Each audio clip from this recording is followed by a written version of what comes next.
Late, మనం కూడా లేటుగానే ముగిద్దామని చెప్తున్నాడు తాత. అందరికీ మరొక్కసారి క్రిస్మస్ వందనాలు తెలియజేస్తున్నాను. అందరికీ వందనాలు, దేవునికి స్తోత్రాలు.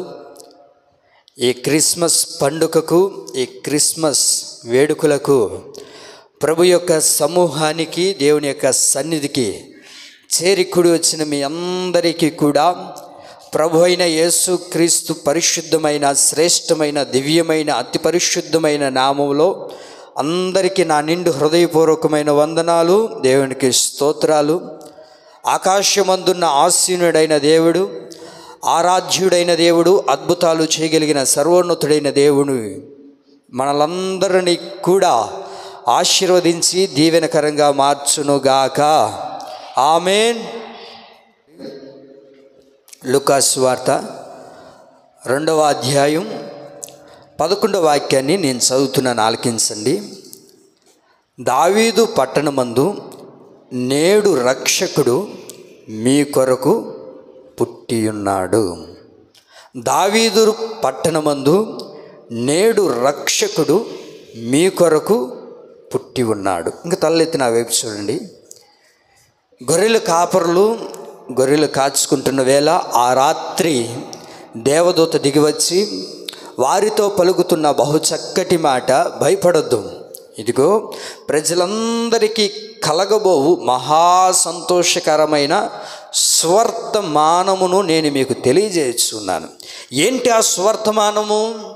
ఎంతోమంది దైవజనులు మనకు చెప్పి ఉంటారు, మనం విని ఉంటాం, ఎన్నో క్రిస్మస్ వేడుకలు మనం చేసుకుని ఉన్నాం కూడా. అయితే దావీదు పట్టణమందు నేడు రక్షకుడు, చెప్పండి, నేడు రక్షకుడు మీ కొరకు పుట్టి ఉన్నాడు. ఈ రక్షకుడు ఎవరి కొరకు పుట్టాడు? చెప్పాలి, ఎవరి కొరకు పుట్టాడు ఈ రక్షకుడు? సర్వలోకంలో నరుడుగా నిర్మించబడి నరమాతృగా నడిపించబడుతున్న ప్రతి వ్యక్తికి కూడా ఈయన రక్షకుడుగా పుట్టి ఉన్నాడు. ఎందుకని ఈ లోకానికి ప్రభు దిగి వచ్చాడో చాలా విషయాలు బైబిల్లో రాయబడి ఉన్నాయి. అయితే దేవదూత వారి దగ్గరకు వచ్చి మాట్లాడుతున్న మాట ఏంటయ్యా అంటే, దావీదు పట్టణమందు నేడు రక్షకుడు మీ కొరకు పుట్టి ఉన్నాడు. ఈ రక్షకుడు అనేది చాలా ప్రాముఖ్యమైన విషయం. మనకు ఎవరు పుట్టారు అని అంటే, రక్షకుడు మన కొరకు పుట్టాడు అని బైబిల్లో రాయబడి ఉంది.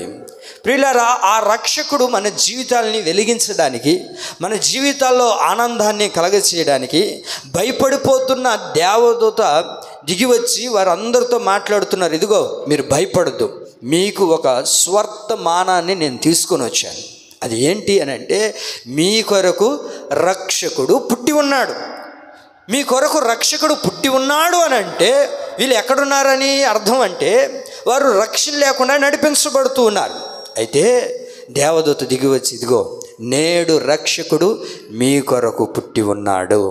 ఈయన మన కొరకు పుట్టాడు, ఈయన మన కొరకు ఈ లోకానికి దిగి వచ్చాడు.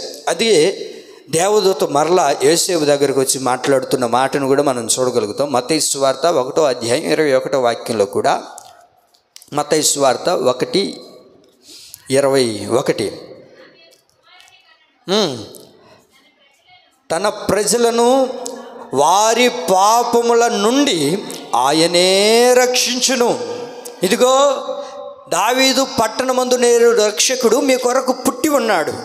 ఎందుకు ఈ రక్షకుడు మన కొరకు పుట్టాడు అని అంటే, మన పాపములో నుండి మనల్ని విడిపించడానికి, మన శాపంలో నుంచి విడిపించడానికి, మనలందరినీ కూడా పాపముతో బ్రతుకుతున్న మనలందరికీ ఒక గొప్ప రక్షణ భాగ్యాన్ని కలగచేయడానికి యేసుక్రీస్తు ప్రభుల వారు ఈ లోకంలో మన కొరకు పుట్టాడు. చెప్పండి, యేసయ్య ఎందుకు పుట్టాడు? చెప్పండి, ఎందుకు పుట్టాడు? పాపంలో నుండి మనల్ని రక్షించడానికి, శాపంలో నుండి రక్షించడానికి. ఎక్కడైతే నీవు ఏ రక్షణ లేకుండా నడిపించబడుతున్నావో, లోకంలో మనం అనేక సార్లు చూస్తూ ఉంటాం. ఒక గ్రామానికి లేకపోతే ఒక మండలానికి ఎవరుంటారు? గ్రామాలని, పట్టణాలని కాపాడడానికి ఎవరున్నారు? సరే, మీకు ఇంకా బాగా అర్థమవుతుంది చూడండి. భారతదేశాన్ని కాపాడడానికి సరిహద్దుల్లో ఎవరున్నారు అమ్మా? ఆ సైనికులు ఉన్నారు. ఎవరు వీళ్ళు? దేశాన్ని కాపాడేవాళ్ళు, రక్షించేవాళ్ళు. మరి ఇప్పుడు గ్రామాలని, మండలాలని రక్షించడానికి అక్కడక్కడ ఏముంటుంది? 1 టౌను, 2 టౌను, 3 టౌన్లు అని ఉంటాయి. ఏంటయ్యి? పోలీస్ స్టేషన్లో ఎవరు ఉంటారు? ఎవరో మా బాబాయ్ అంటున్నారు. ఎవరున్నారు? రక్షక భటులు. ఈ రక్షక భటులు ఎల్లవేళ్ళ నీతోనే ఉండి గన్మ్యాన్ లాగా తిరుగుతూ ఉంటారా? ఏమండి, నువ్వు ఎక్కడ పడిపోతున్నావో, నువ్వు ఎక్కడ త్రొట్టిల్లిపోతున్నావో, ఏం పాపం చేస్తున్నావో ఆ పాపంలో నుంచి బయటికి తీసుకురావడానికి ఈ లోకంలో ఉన్న రక్షకుడు భటులు నీతో పాటే ఉండగలుగుతారా? అయితే వీళ్ళు ఎవ్వరూ కూడా నీ పాపం నుంచి విడిపించలేరండి. ఏదో చిన్న గొడవలు జరిగితేనో లేకపోతే దాన్ని సర్దు మనిగించి పంపించేవారే కానీ, ఇదిగో నీవు నేను ఆరాధిస్తున్న దేవుడు ఎవరో తెలుసా? పాపములో నుండి రక్షించగలిగిన దేవుడు. ఆమేన్. అంటే పాపంలో నుంచే రక్షిస్తాడా? ఇంక దేంట్లో నుంచి ప్రభు రక్షించడా అని అంటే అట్లనరాదు. నా దేవుని ప్రియులారా, ప్రతి దానిలో నుండి రక్షించడానికి మన దేవుడు సమర్థుడు. అయితే ఇది మనం గ్రహించాలి, అది మనం ఆలోచించాలి. ఏమని? ఈయన ప్రతి దానిలో నుండి కూడా రక్షించగలిగిన దేవుడు. చూడండి, అన్నీ చేస్తారా రక్షక భటులు? ఈ లోకంలో ఉన్న రక్షక భటులు అన్నిటినీ చేస్తారంటే అన్నిటినీ చేయరు. కొంచెం వరకే చేస్తారు, కొద్ది వరకే చేస్తారు. వాళ్ళకి ఏదైతే పరిమితులు ఉంటాయో అంతవరకే చేస్తారే కానీ అంతకు మించి చేయరు. కానీ మన దేవుడు ఎవరయ్యా అంటే రక్షించే దేవుడు. అనగా ప్రతి దానిలో నుండి కూడా ప్రభు మనల్ని రక్షించగలిగిన దేవుడు. ఆ విషయం నీకు తెలియాలి. నేడు రక్షకుడు మన కొరకు పుట్టి ఉన్నాడు. ఆయన దేంట్లో నుంచి రక్షిస్తాడయ్య అంటే ప్రతి విషయంలో. ఇప్పుడు నువ్వు బైక్ మీద వెళ్తున్నావు, నీకు ఏ ఇబ్బంది రాకుండా, నీకు ఏ యాక్సిడెంట్స్ జరగకుండా, ఒకవేళ జరిగినా అక్కడ ప్రభు నిన్ను రక్షించాడు అని అంటే అది అందుకనే ప్రభు నీ కొరకు పుట్టాడు. ఆ విషయం గ్రహించాలి. ఏమండి, ఇప్పుడు వంట చేస్తున్నాం, మనకేమైనా గ్యారెంటీ ఉందా? గ్యాస్ పేలకుండా ఉంటుందని మనం చెప్పగలుగుతామా? అక్కడ రక్షిస్తున్నాడు అంటే అది ఎవరు? మనం ఆరాధిస్తున్న దేవుడు. మనం డ్యూటీకి వెళ్ళి క్షేమంగా వస్తున్నాం అంటే అక్కడ దేవుడు మనల్ని రక్షిస్తున్నాడు. నువ్వు ఎక్కడికి వెళ్ళినా నిన్ను రక్షించడానికి యేసయ్య ఈ లోకంలో పుట్టి ఉన్నాడు. కొడదాం చప్పట్లు గట్టిగా. యేసయ్యకు మహిమ కలుగునుగాక. అయితే ఆ విషయం మనకు తెలియాలి, అది మనకు తెలియాలి. మీరు వినాలి బాగా. ఓడలో ప్రయాణం చేస్తూ ఉన్నారు. ప్రభు అన్నారు, బ్రదర్ మీరందరూ కలిసి రండి, నేను మరలా మిమ్మల్ని దారిలో ఎదుర్కొంటాను అని ప్రభు చెప్పారు. ప్రభు చెప్పిన తర్వాత మీరు బాగా అక్కడ గమనించగలిగితే శిష్యులందరూ కూడా ఓడలో కూర్చొని ప్రయాణం చేస్తూ వెళ్తూ ఉన్నారు. యేసు ప్రభు ఆ నీటి మీద నడుచి వస్తూ ఉన్నారు. వస్తూ ఉన్నప్పుడు శిష్యులు యేసయ్యను గుర్తుపట్టలేకపోయారు. అమ్మో భూతం అని అరిచారు. అయితే వెంటనే దేవుడు వారితో మాట్లాడుతున్నారు, మీరు భయపడద్దు, నేనే అని ప్రభు వారితో మాట్లాడిన తర్వాత కొంచెం వారికి ధైర్యం వచ్చింది. అయితే యేసయ్య నీటి మీద నడుస్తూ వస్తూ ఉన్నాడు. మీరు ఈ మాటలు బాగా వినాలి. యేసయ్య నీటి మీద నడుస్తూ ఉంటే ఈ మధ్యలో ఒక ఆయన లేచి, యేసయ్య నాకు ఒక చిన్న కోరిక కలిగిందయ్యా. ఏంటో చెప్పు పేతురు, నీ కోరిక నేను కాదంటన్నా. ఈ క్రిస్మస్ ఆరాధనకు వచ్చిన మీ కోరికలను దేవుడు కాదంటాడా? నీ కోరిక ఏంటో ప్రతి దానిని తీర్చడానికే కదా నేను ఈ లోకానికి వచ్చాను. కాబట్టి చెప్పు పేతురు, ఏంటి నీ కోరిక? ఏం లేదయ్యా, పెద్ద కోరికలు ఏం లేవు, కానీ ఇదిగో ఈ నీటి మీద నేను నడవాలని ఆశపడుతున్నాను. ఈ నీటి మీద నేను నడవాలని కోరికగా ఉంది, ఆతృతగా ఉంది. నేను నడవగలుగుతానా?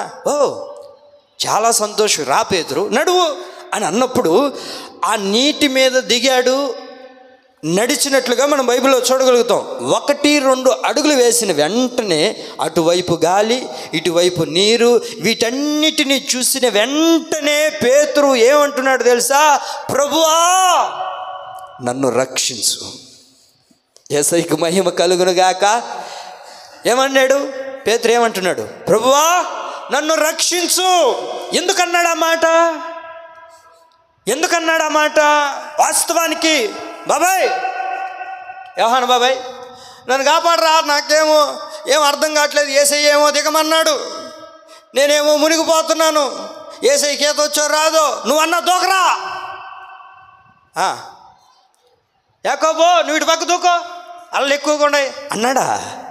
వాళ్ళందరికీ ఈత వచ్చు, పేతురికి ఈత రాదంటారా? ఎవరు? పేతురు చేపలు పట్టేవాడు. అంటే సముద్రంలో ఎక్కడికి వెళ్ళినా వాళ్ళు మునిగిపోయినా మనం అప్పుడప్పుడు చూస్తూ ఉంటాం కదా. కొంతమంది సముద్రంలోకి వెళ్ళే వాళ్ళు ఆ ఓడకి ఏదైనా ప్రమాదం వచ్చిన వాళ్ళు మునిగినా మరలా తిరిగి వచ్చేస్తారు. అన్నీ తెలిసిన విద్యలే. అయితే రక్షించగలిగిన వాడు ఒకడు మనకు కావాలండి. మనం అనుకుంటాం ఈ లోకం ఎలాంటిదేనంటే, అందుకే మన పెద్దలు చెప్పిన మాట ఏంటంటే నాకు బాగా గుర్తొచ్చింది. పెద్దలు చెప్పారు, ఏమని చెప్పారంటే, ఒకడంట పెళ్లి చేసుకున్నాడంట. వాడికి చెప్పిన మాట ఏంటంటే, అబ్బాయి పెళ్లి చేసుకున్నావా, నీకు ఒక మంచి ఆలోచన ఇవ్వాలి అబ్బాయి అనుకున్నాడు. ఎవరు అయినా మన షారుఖ్లాన్ తాత పిలిచి, నీకు ఒక మంచి సలహా ఇవ్వాలనుకుంటున్నాను రా అబ్బాయి బడుద్దాయ్. ఏంటి తాత చెప్పు. నేను చాలామంది బిడ్డలను కన్నాను, చాలా అనుభవం ఉంది కాబట్టి చెప్తున్నాను. చెప్పు తాత, ఇప్పటికే కదా తొందరగా పెళ్లి చేసుకునింది, కొత్త పెళ్ళి కదా, పోవాలి కదా మరి ఇంటికి అని అంటే, ఉండరా కూర్చోరా బడుద్దాయ్, అప్పుడే వెళ్తావు అంటావే, చెప్పు తాత అంటే, తాత అన్నాడు, అరే నా అనుభవంలో చెప్తున్నాను రా, ఏనరా బాబు, నువ్వు సముద్రంలో పడితే సముద్రానన్నా ఎదగలుగుతావు కానీ నాయనా చిన్నోడా దేన్ని ఎదలేవో తెలుసా? సంసారాన్ని ఈదలేవురా. సంసారాన్ని ఈదాలి అంటే అందులో నుంచి రక్షించగలిగిన దేవుడు నీకు తోడై ఉండాలి. కొడదాం చప్పలు గట్టిగా. యేసయ్యకు మహిమ కలుగునుగాక. పేతురు ఆ సముద్రంలో మునిగిపోతుంటే, అందుకే నేను దాంతో పోల్చాను. కుటుంబం అనేది ఒక సముద్ర సాగరం. ఆ సముద్ర సాగరంలో ఎంతోమంది దాన్ని నెట్టుకు రాలేక, ఏమండి ఎలా నడిపించుకోవాలో తెలియక, ఏమండి భార్య పెళ్లి చేసుకున్న తర్వాత కొద్ది రోజులకు భార్యను వదిలేసిన వాళ్ళు ఎంతోమంది ఉన్నారు. కారణం ఏంటంటే నడిపించుకునేది రాదు, ఆ కుటుంబాన్ని ఎలా నడిపించుకోవాలో తెలియదు. కనుకనే ఆ సముద్రం అనే సాగరంలో మునిగిపోతున్నప్పుడు నీ ఎదురుగా నిన్ను రక్షించగలిగిన నీ కొరకు పుట్టి ఉన్న యేసయ్యను నువ్వు అడగాలి, ప్రభువా నన్ను రక్షించయ్యా. ఎలా అడగాలి చెప్పండి? ఎలా అడగాలి ప్రభుని? పేతురు ఎలా అడిగాడు? యేసయ్యా నన్ను రక్షించయ్యా అన్నాడా? ఎట్టన్నాడు తెలుసా? కేక వేసేను అని రాయబడు. ఎలా అంట? ఎలా అంట? కేక అంటే ఎట్టేస్తారు అది? మీరు స్లోగా చెప్తున్నారండి. కాంతమ్మ తల్లిని అడగండి, చెప్తుంది. ఓ సీమోను, ఇది కేక. సీమోను అని అంటే పిలవడం. ఓ సీమోనా రారా అనడం కేక.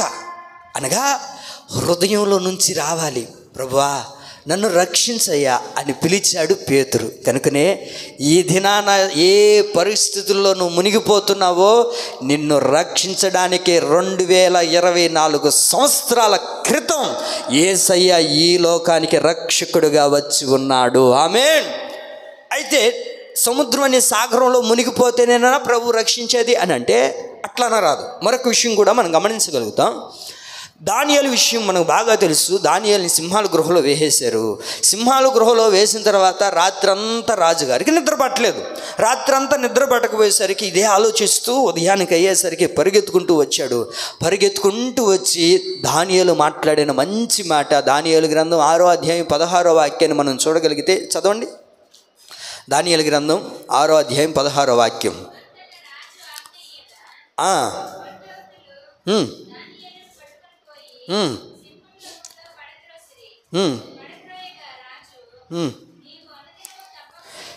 నీవు అనుదినము తప్పక సేవించుచున్న నీ దేవుడు నిన్ను రక్షించునని దానియేలుతో చెప్పెను. దానియేలు ఎక్కడున్నాడయ్యా అంటే సింహపు గృహలో ఉన్నాడు. ఎక్కడున్నాడు అమ్మా చెప్పాలి మీరు అందరూ? ఎక్కడున్నాడు దానియేలు? ఎక్కడున్నాడు దానియేలు? ఎవరు అంటున్నారు మా బంధువుల మధ్యలో ఉన్నాడయ్యా అని. ప్రియులరా, మన బంధువుల మధ్యలోనే మనం తిరుగుతూ ఉంటాం. మన బంధువులే కొన్నిసార్లు మనం సింహాల్లాగా మారిపోతారు. కూరలు పీకేసిన ఏమండి బంధువులు కూరలు పీకేసిన ఒక సింహంలాగా మన మధ్యలోనే తిరుగుతుంటారు. ఎందుకో తెలుసా? నిన్ను పాడు చేయడానికి. ఎవరో రారండి, ఎక్కడి నుంచో రారు. మన శత్రువులు ఎక్కడి నుంచో పుట్టుకొని రారు అండి. ఎక్కడో హైదరాబాద్ నుంచి, బెంగళూరు నుంచో లేకపోతే విజయవాడ నుంచో ఎక్కడి నుంచో మనకు శత్రువు పుట్టుకొని రారు, మన మధ్యలోనే ఉంటారు. దానియేలు చుట్టూ ఎవరున్నారయ్యా అంటే సింహాలు ఉన్నాయి. కానీ ఆ సింహాలు ఏవి కూడా దానియేలుని ఏమీ చేయలేకపోయాయండి. ప్రియులారా, మనతో మంచివారిగానే ఉంటారు, మనల్ని బాగా పలకరించేవారిగానే ఉంటారు. కానీ మనల్ని ఏం చేస్తారో తెలుసా, అనేక మంది పాడు చేయాలని చూస్తూ ఉంటారు. నా దేవుడు ఎవరో తెలుసా, ప్రతి శత్రువు నుంచి నిన్ను రక్షించడానికే యేసయ్య ఈ లోకంలో పుట్టి ఉన్నాడు. ఆమేన్. ఆయన రక్షించుటకు ఆయన హస్తము కురచ కాలేదని యెషయా గ్రంథం 59వ అధ్యాయం 1వ వాక్యంలో ఉంది. ఆయన రక్షించడానికి ఆయన హస్తము కురచ కాలేదు. నిన్ను రక్షించడానికి, నీ బిడ్డలను రక్షించడానికి, నీ కుటుంబ వ్యవస్థను రక్షించడానికి, నీ భర్తను రక్షించడానికి, నీవు చేస్తున్న ప్రతి పనిలో ప్రతి దానిని కూడా రక్షించడానికి ఆయన హస్తము కురచ కాలేదు, అనగా చిన్నదైపోలేదు. ఆయన ఏమి అలా నిలబడి చూసే దేవుడు కాదు, 4 వీధుల మధ్యలో నిలబడిన ఒక బొమ్మ కాదు. ఆయన సజీవుడైన దేవుడు, నిన్ను రక్షించగలిగిన వాడు. ఆ మాటను నువ్వు విశ్వసించాలి, అది నీవు నమ్మాలి. ప్రతి దానిలో గుండా నిన్ను రక్షించగలిగిన వాడు ఏకైక వ్యక్తి, ఏకైక దేవుడు. ఆయన పేరు నజరేయుడైన యేసు.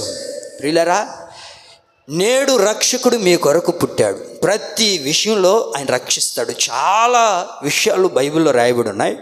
అయితే 1, 2, 3 మాటలు నేను చెప్పదలిసి ఆశపడుతున్నాను. చెప్పమంటారా? ముచ్చటగా 3 మాటలు, తండ్రి, కుమార, పరిశుద్ధాత్మ నామంలో ఒక 3 మాటలు చెప్పుకొని ముగించుకుందాం. విసుగ్గా ఉందా? సీరియస్గా ఉండారే. విసుగ్గా ఉందా? దేవునికి మహిమ కలుగును గాక. మంచిది. రక్షకుడు మన కొరకు నేడు పుట్టి ఉన్నాడు. ఈయన ఏం చేస్తాడు? ఈరోజు అద్భుతమైన మాటలు మీరు జాగ్రత్తగా వినాలి. రక్షకుడు మన కొరకు నేడు పుట్టి ఉన్నాడు.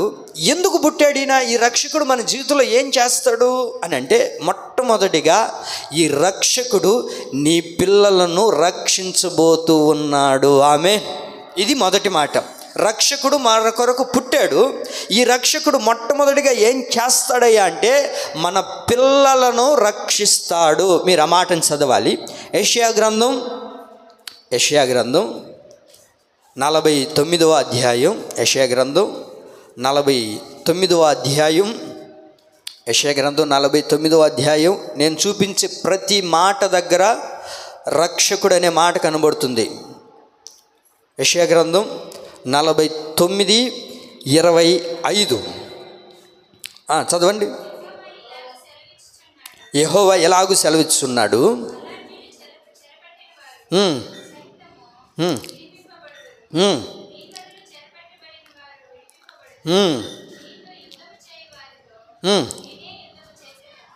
ఇప్పుడు గమనించండి. నీ పిల్లలను నేనే రక్షించెదను, నీ పిల్లలను నేనే రక్షిస్తాను. అందుకని ప్రభు ఈ లోకంలో పుట్టాడు. నేడు రక్షకుడు మీ కొరకు పుట్టడానికి గల కారణం ఏంటయ్యా అంటే, ఏదో పండగ చేసుకోవాలని కాదు. మనం అందరం పండగలు చేసుకొని, పబ్బాలు చేసుకొని, అంత అన్నం తిని, మురుకులు చేసుకొని తినడానికి యేసయ్య పుట్టలేదండి. యేసయ్య ఎందుకని పుట్టాడు అని అంటే, నీ బిడ్డలందరినీ రక్షించడానికి యేసయ్య ఈ లోకంలో పుట్టాడు. నేడు రక్షకుడు ఎందుకు పుట్టాడు? మన పిల్లలను రక్షించుటకు, మన బిడ్డలను రక్షించుటకు. ఇది చాలా ప్రాముఖ్యత, ఇది చాలా అవసరమైన మాట కూడా. మన పిల్లలను రక్షించడానికి ప్రభు పుట్టాడు. అయ్యా, మా బిడ్డలకి ఏమయ్యా బాగానే ఉండరు, వాళ్ళకి ఏమొచ్చింది అని అంటారా? మీరు బాగా వినాలి. రోజు అది పెద్ద ఆసుపత్రి అనుకుందాం. పెద్ద ఆసుపత్రిలో ఇటు బెడ్ పైన ఓ తల్లి బిడ్డ పడుకో ఉన్నారు, ఇటు ప్రక్క ఓ తల్లి ఓ బిడ్డ పడుకో ఉన్నారు. పడుకో ఉన్నప్పుడు మొత్తానికి గాఢ నిద్ర కలిగినట్టుంది. ప్రక్కన బిడ్డ ఉందో లేదో కూడా తెలియదు. మొత్తానికి ఆ నిద్రలో కాలేసిందో చెయ్యేసిందో, మొత్తానికి ఈమె పడిందో మొత్తానికి తెలియదు. కానీ ఈమె పడ్డం ద్వారా ఆ బిడ్డ చచ్చి ఊరుకున్నాడు. అయితే ఏంటి బిడ్డ ఏమాత్రం కదట్లేదని మధ్యరాత్రిలో లేచింది, ఏం అలికిటి రావట్లేదని మధ్యరాత్రిలో లేచి చూస్తే బిడ్డ చచ్చిపోయినాడు. బిడ్డ చచ్చిపోయిన ద్వారా ఇంకేం అర్థం కావట్లే. సరే ప్రక్కనే ఇంకొక బెడ్ ఉంది కదా, ఈ బెడ్ పక్కనే వినాలి, ఈ బెడ్ పక్కనే మరొక తల్లి పెట్టుకొని ఉంది బిడ్డని. అయితే నైస్గా లేచి ఈ బిడ్డని తీసుకొని పోయి అక్కడ పడుకోబెట్టి ఆ బిడ్డని తీసుకొని వచ్చి ఇక్కడ పడుకోబెట్టింది. మీరు వినాలి, చిన్నప్పుడు బిడ్డలు హాస్పిటల్లో కూడా ఈ మధ్య జరిగేటివి లేండి, ఇప్పుడంతే కొంచెం తగ్గాయి. ఆ మధ్యలో బిడ్డలు మార్చేసేవాళ్ళు, బిడ్డలను కూడా ఎత్తుకొని వెళ్ళిపోయేవాళ్ళు. మన నెల్లూరులో చాలా చూస్తుంటారు. ఇలాంటి విషయాలు జరిగింది అప్పుడు.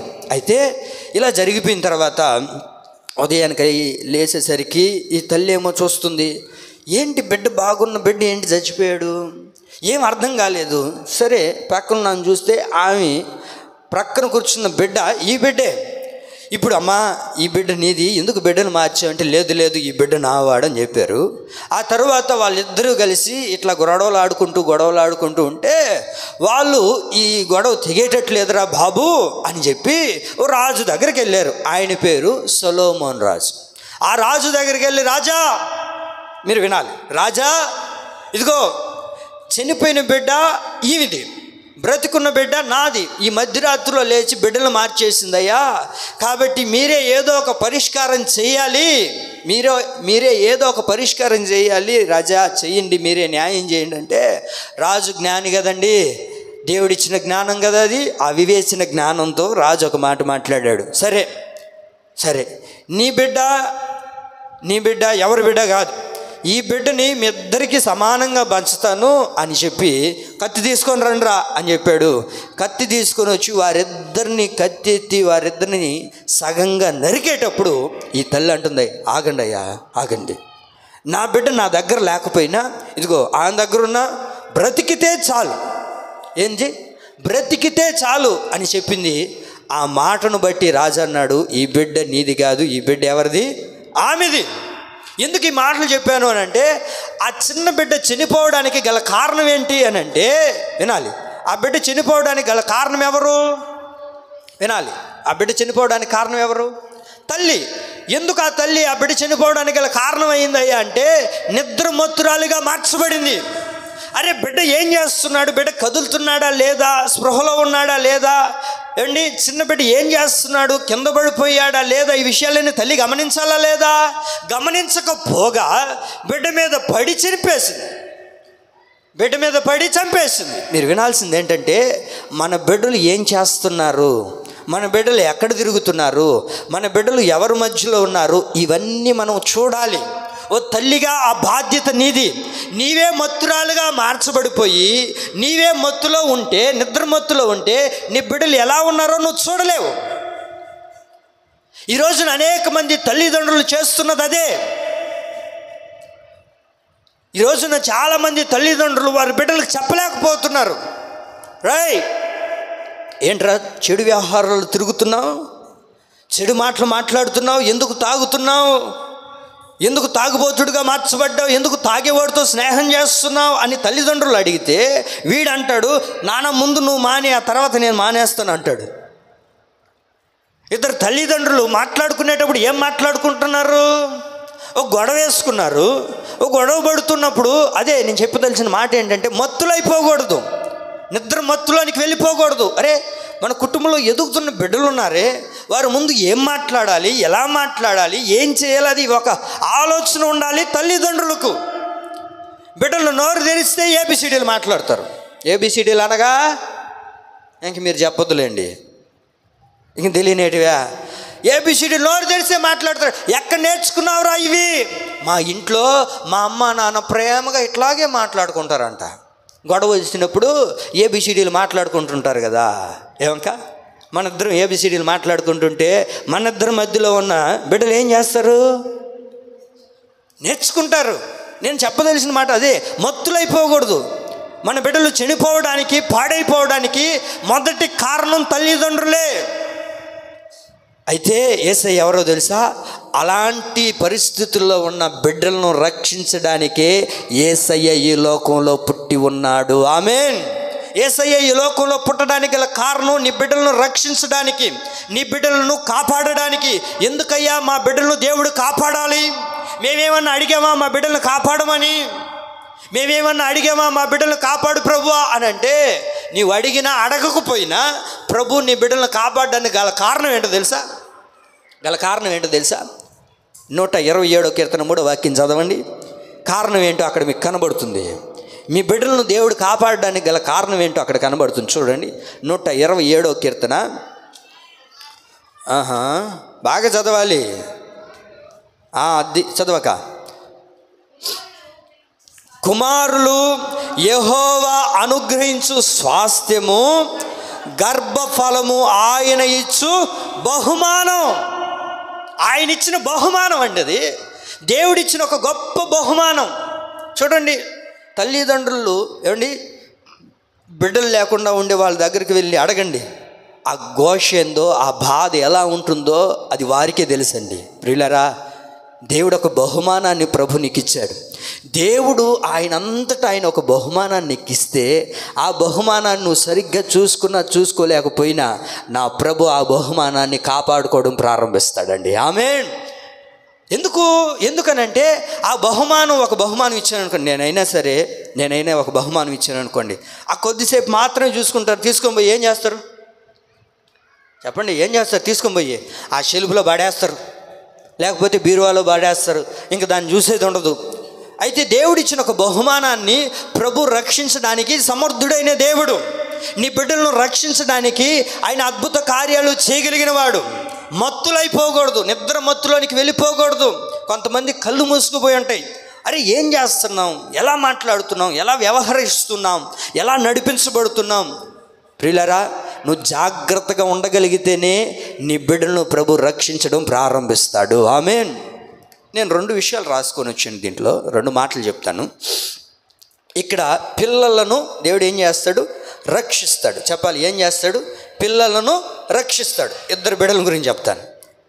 ఆడబిడ్డల గురించి చెప్తాను, మగబిడ్డల గురించి చెప్తాను. ఆయన ఎవరు? రక్షకుడైన దేవుడు. ఆయన రక్షకుడుగా ఎందుకు పుట్టాడు ఈ లోకంలో అని అంటే, మొట్టమొదటిగా మన బిడ్డలను రక్షించడానికి. ఇక్కడ ఆడబిడ్డలు ఉన్నారు, మగబిడ్డలు ఉన్నారు కనుక ఇద్దరికీ సంబంధించి మాట్లాడతాను. లూకాసు సువార్త 8వ అధ్యాయము 41వ వాక్యంలో ఒక సందర్భం రాయబడింది. లూకాసు సువార్త 8వ అధ్యాయము 41వ వాక్యంలో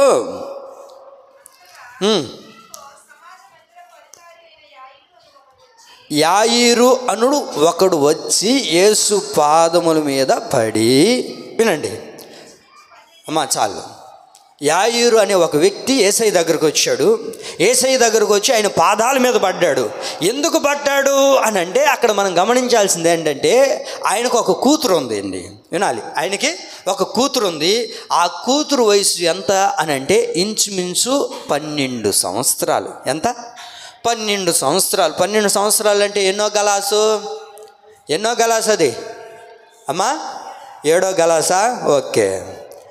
ఈ 12 సంవత్సరాలు ఉన్న బిడ్డ ఏమైందయ్యా అని అంటే, ఏమండి అక్కడ ఏ రోగమో రాయబడలేదు కానీ మరణానికి దగ్గరగా ఉందని రాయబడింది. దేనికి దగ్గరగా ఉంది అమ్మా? దేనికి దగ్గరగా ఉంది? మరణానికి సిద్ధంగా ఉంది, చావ సిద్ధంగా ఉందంట. ఎందుకు? దేనికి ఉంది? చావడానికి సిద్ధంగా ఉంది. నేను అంటాను, ఎందుకు చావాలనుకుంటున్నావు? 12 సంవత్సరాల అమ్మాయి కదా, ఏమండి ఎందుకు చావాలనుకున్నావు? అలాంటి ఆలోచన కూడా రాకూడదుగా. ఏ రోగమో రాయలేదు కానీ చావ సిద్ధంగా ఉందంట. ఎలా ఉందంట? చావ సిద్ధంగా ఉందంట. కారణం ఏంటయ్యా అంటే, కారణం ఏంటంటే, ఏదో కలిగింది ఆ అమ్మాయి మనసులో. మరి ఏ బాధ ఉందో తెలియదు, ఏ ఇబ్బంది ఉందో తెలియదు, లేకపోతే ఆ తండ్రి ఒక మాట అన్నాడేమో. ఈరోజు చూడండి, తండ్రులు ఒక మాట అనకూడదు బిడ్డల్ని. ఏమండి కని పెంచిన బాధ్యతను బట్టి ఒక మాట అనకూడదండి బిడ్డల్ని. ఆడబిడ్డలను ఒక్క మాట అన్నావా ఆడబిడ్డల్ని, వెంటనే తిరగబడిపోతారు. నువ్వేంటి మాకు చెప్పేది, నువ్వేంటి మాతో అనేది. ఒకవేళ అన్నావా, ఏం తినవు, అన్నం కూడా తినరు. అన్నావా, అక్క ఒక మాట అనింది అనుకో పొరపాటున, ఇంకా సాయంత్రం వస్తే నాన్న ఎన్ని మాట్లాడింది నన్ను అమ్మో. మీరు అక్కడ గమనించాల్సిన విషయం ఏంటంటే, వాస్తవానికి కుమార్తె మీద ఎక్కువ ప్రేమ ఎవరికి ఉంటుంది? తండ్రికే ఉంటుంది. ఎందుకంటే ఎవరు వచ్చారు యేసయ్య దగ్గరికి? తండ్రే వచ్చాడు కానీ కూతురు రాలేదు కదా. ఆ తల్లి రాలేదు కదా. కారణం ఏంటంటే, నేను అనుకుంటుంది ఏంటంటే, వాస్తవానికి తల్లికి కూతురికి ఏదైనా గొడవ జరుగుంటుంది. గొడవ జరుగుంటుంది కాబట్టి వీళ్ళిద్దరూ, ఈమెమో ఇటు కూర్చొని ఉంటుంది, కూతురేమో ఇటు కూర్చోంది. దీన్ని సద్దుమణిగించడానికి తండ్రి ఎల్లుంటాడు యేసయ్య దగ్గరకు. ప్రియులరా, మన బిడ్డలు ఏదైనా అంటే ఒక మాట, ఇంక ఈమె ఇట తిరుక్కోడు, ఈయన ఇట తిరుక్కోడు. గ్లోరీ, వందనాలమ్మా. గ్లోరీ కూడా చెప్పాలి. ఇక్కడ ఎంత సంవత్సరం రాయబడింది?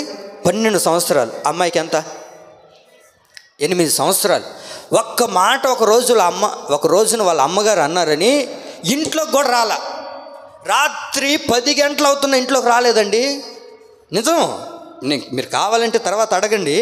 అమ్మాయి వయసు 8 సంవత్సరాలు. ఏదో తల్లి ఒక మాట అనిందని అప్పటికి ఏం తెలుసు, అన్నం తినడానికి కూడా రాకుండా రాత్రి 10 గంటల దాకా గేట్ కాడే కూర్చొని ఉందంట.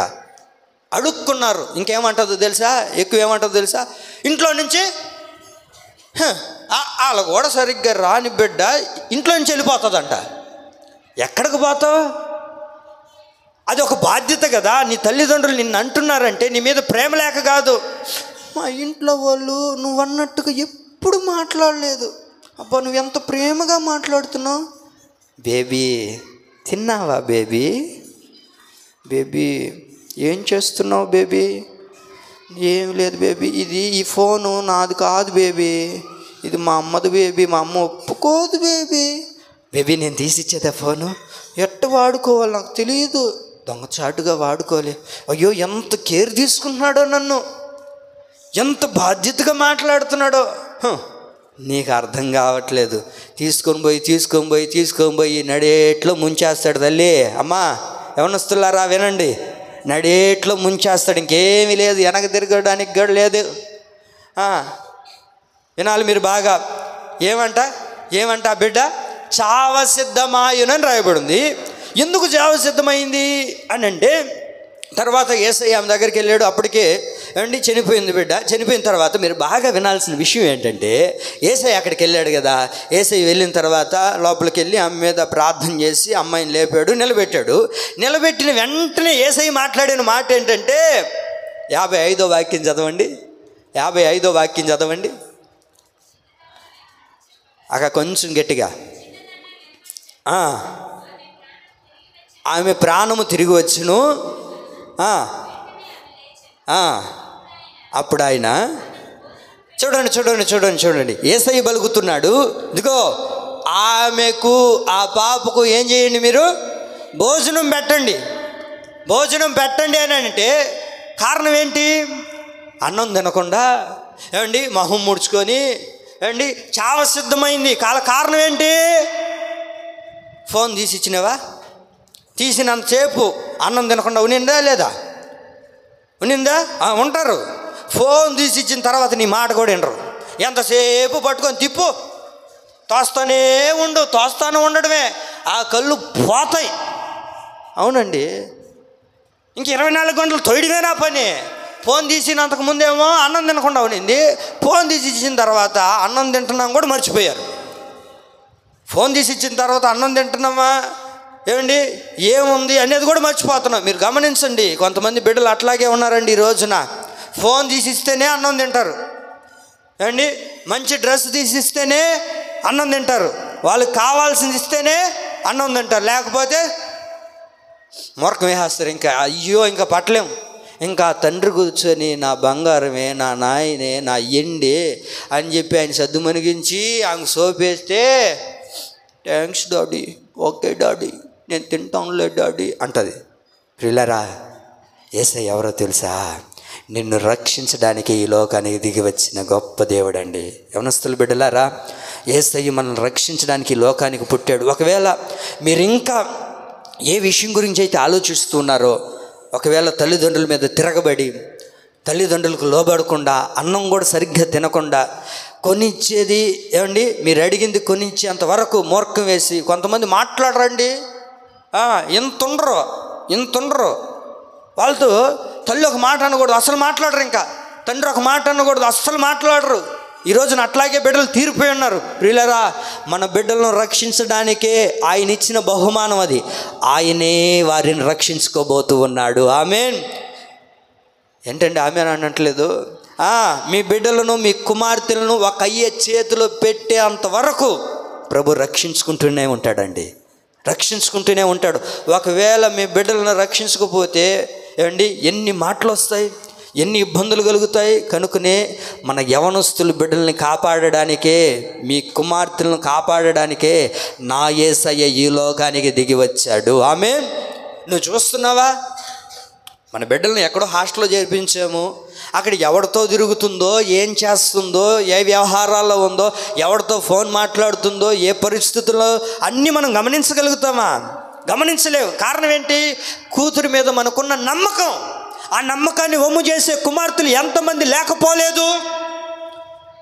బయట ఏదో తిరగడానికని వెళ్ళి ఎవడో ఆటో తిరగతా కీ కీ కీ కీ కీ కీ కీ కీ కీ కీ కీ కీ నన్నే చూస్తున్నాడు కదా. అవునేనే ఆటో ఓడికి డిగ్రీ చదివాము, ఇంకా ఏమన్నా సంబంధమా? చూడండి లోకం ఎట్ట మారిపోయిందో. అయితే నీ బిడ్డలు ఎక్కడ ఉన్నా నువ్వు ఇంక భయపడాల్సిన అక్కర్లేదు. యేసయ్య ఎందుకు వచ్చాడో తెలుసా? నీ కుమార్తెను రక్షించడానికి యేసయ్య ఈ లోకానికి దిగి వచ్చాడు. దేవునికి మహిమ కలుగును గాక. ప్రియులారా, మన బిడ్డలను రక్షించడానికే యేసయ్య ఈ లోకానికి వచ్చాడు. మీ కుమార్తెలను రక్షించడానికే యేసయ్య ఈ లోకానికి దిగి వచ్చాడు. వీళ్ళు అనుకుంటున్నారు, ఏం పాస్టర్ అయ్యా మా గురించేనా, వాళ్ళు ఏమి లేదా ఏంటి? వాళ్ళు కూడా ఉన్నారు, వాళ్ళు ఏమన్నా తక్కువ తిన్నారా? వాళ్ళ దగ్గరికే వస్తున్నాను. ఫిలిప్పై గారు వాళ్ళ మనవడు ఎక్కడున్నా, ఆయన ఎందుకు వచ్చాడండి? బెంగళూరు నుంచి ఎందుకు పిలిపించుకున్నాం మేము? పాట పాడడానికా? మాకు పాటలు రాకనా? వచ్చాడు, ఒక పాట పాడాడు, బయట వెళ్ళిపోతే ఎట్లాగా? బ్రదర్ రండమ్మా, యవనస్తుల బిడ్డలు ఒకవేళ మీకు ఏదైనా పని లేకపోతే లోపలికి రండి. అదేంటో వీళ్ళకే ఆ సీఎం చంద్రబాబు నాయుడు గారు వీళ్ళకేదో అప్లికేషన్లు ఇచ్చినట్టు, వీళ్ళేదో పెద్ద సంతకాలు పెట్టాలన్నట్టు తిరుగుతున్నారు. మనందరికీ వీళ్ళు పింఛన్లు వేసినట్టు ఉండదు. ఎక్కడున్నారు? బయట ఉన్నారు అక్క, రత్నక్క పిలువక్క, వాళ్ళని సర్రని వచ్చాడు. ప్రారంభంలో ఒక ఇద్దరు ముగ్గురు కూర్చున్నారు. మా తమ్ముడు వచ్చాడు, అస్సలు మైక్ తీసుకొని, మీరందరూ నాతో కలిసి వర్షిప్ చేయాలన్నప్పుడు వర్షిప్ అయిపోయేదాకా ఉండాలిగా. అవునా కాదు ఫిలిప్పై గారు? వర్షిప్ చేయాలన్నాడు. ఎవరు చేసుకోవాలి? మీరు చేసుకుంటా ఉండండి, నేను తిరుగుతూ ఉంటానని. రావాలి తమ్ముడు, కూర్చోవాలి. ఇంకొక ఇద్దరు ఇక్కడ నీతో పాటు వచ్చారు కదా, ప్రశాంత్ నీతో పాటు ఇద్దరు వచ్చారే, అన్నోళ్ళు ఎక్కడ? ఇంటికి వెళ్ళారా? సరే, ఇప్పుడు వీళ్ళ దగ్గరకు వద్దాం. Praise the lord.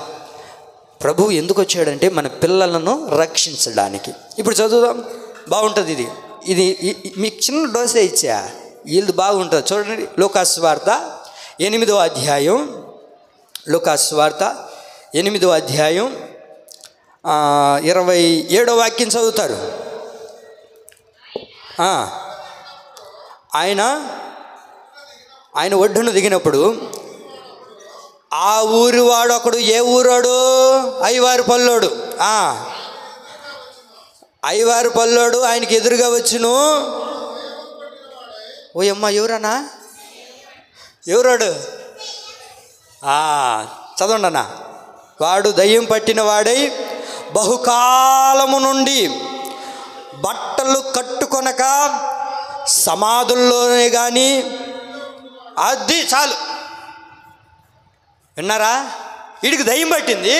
దయ్యం పట్టినోడు ఎక్కడ తిరుగుతున్నాడు? మందిరం బయట తిరుగుతున్నాడు. అరే, ఆరాధన జరుగుతుంటే, క్రిస్మస్ జరుగుతుంటే, క్రిస్మస్ పండగ చేసుకుంటే నీకు బయట ఏం పని రా? ఎందుకు తిరుగుతున్నాడు బయట అన్న? ఎందుకు తిరిగాడు అన్న వాడు? అందుకు తిరుగుతున్నాడు వాడు. ఏదో పట్టింది మొత్తానికి. ఎవరో పెట్టాడు మెసేజ్, ఏ baby happy Christmas. Hello baby, ఏంటి అక్కడ ఎవరో మాట్లాడుతున్నారు బేబీ? అవును బేబీ. అదేం లేదులే బేబీ, నువ్వు చెప్పు. ఇదేనా? వాడు తిరుగుతున్నాడంటే ఏదో పట్టింది వాడికి. ఏదో పట్టింది కాబట్టినే ఎక్కడున్నాడంట. మీరు గమనించాలి, ఎక్కడున్నాడు వీడు? వాస్తవానికి ఇంట్లో ఉండాలా. ఇంట్లో ఉండకుండా ఏమని ఉందన్న అక్కడ? వాడు సమాధుల్లోనే కానీ అమ్మా సమాధుల్లోనే కానీ ఇంట్లో ఉండేవాడు కాదు, ఇంటి పట్టునే ఉండడు. ఎన్ని గంటలకు వస్తావు ఇంటికి? 11 అవుతుందా? 12 అవుతుందా? ఓయమ్మా, నేను 11 వేసుకున్న వాళ్ళు 12 అంటున్నారు. ఇంటి పట్టునున్నాడు, నిద్ర లేయడం. నిద్ర లేసేది 10 గంటలకి. 10 గంటలకు నిద్ర లేచి, రే మచ్చా, మా పక్కన అయితే మచ్చా రా మచ్చా,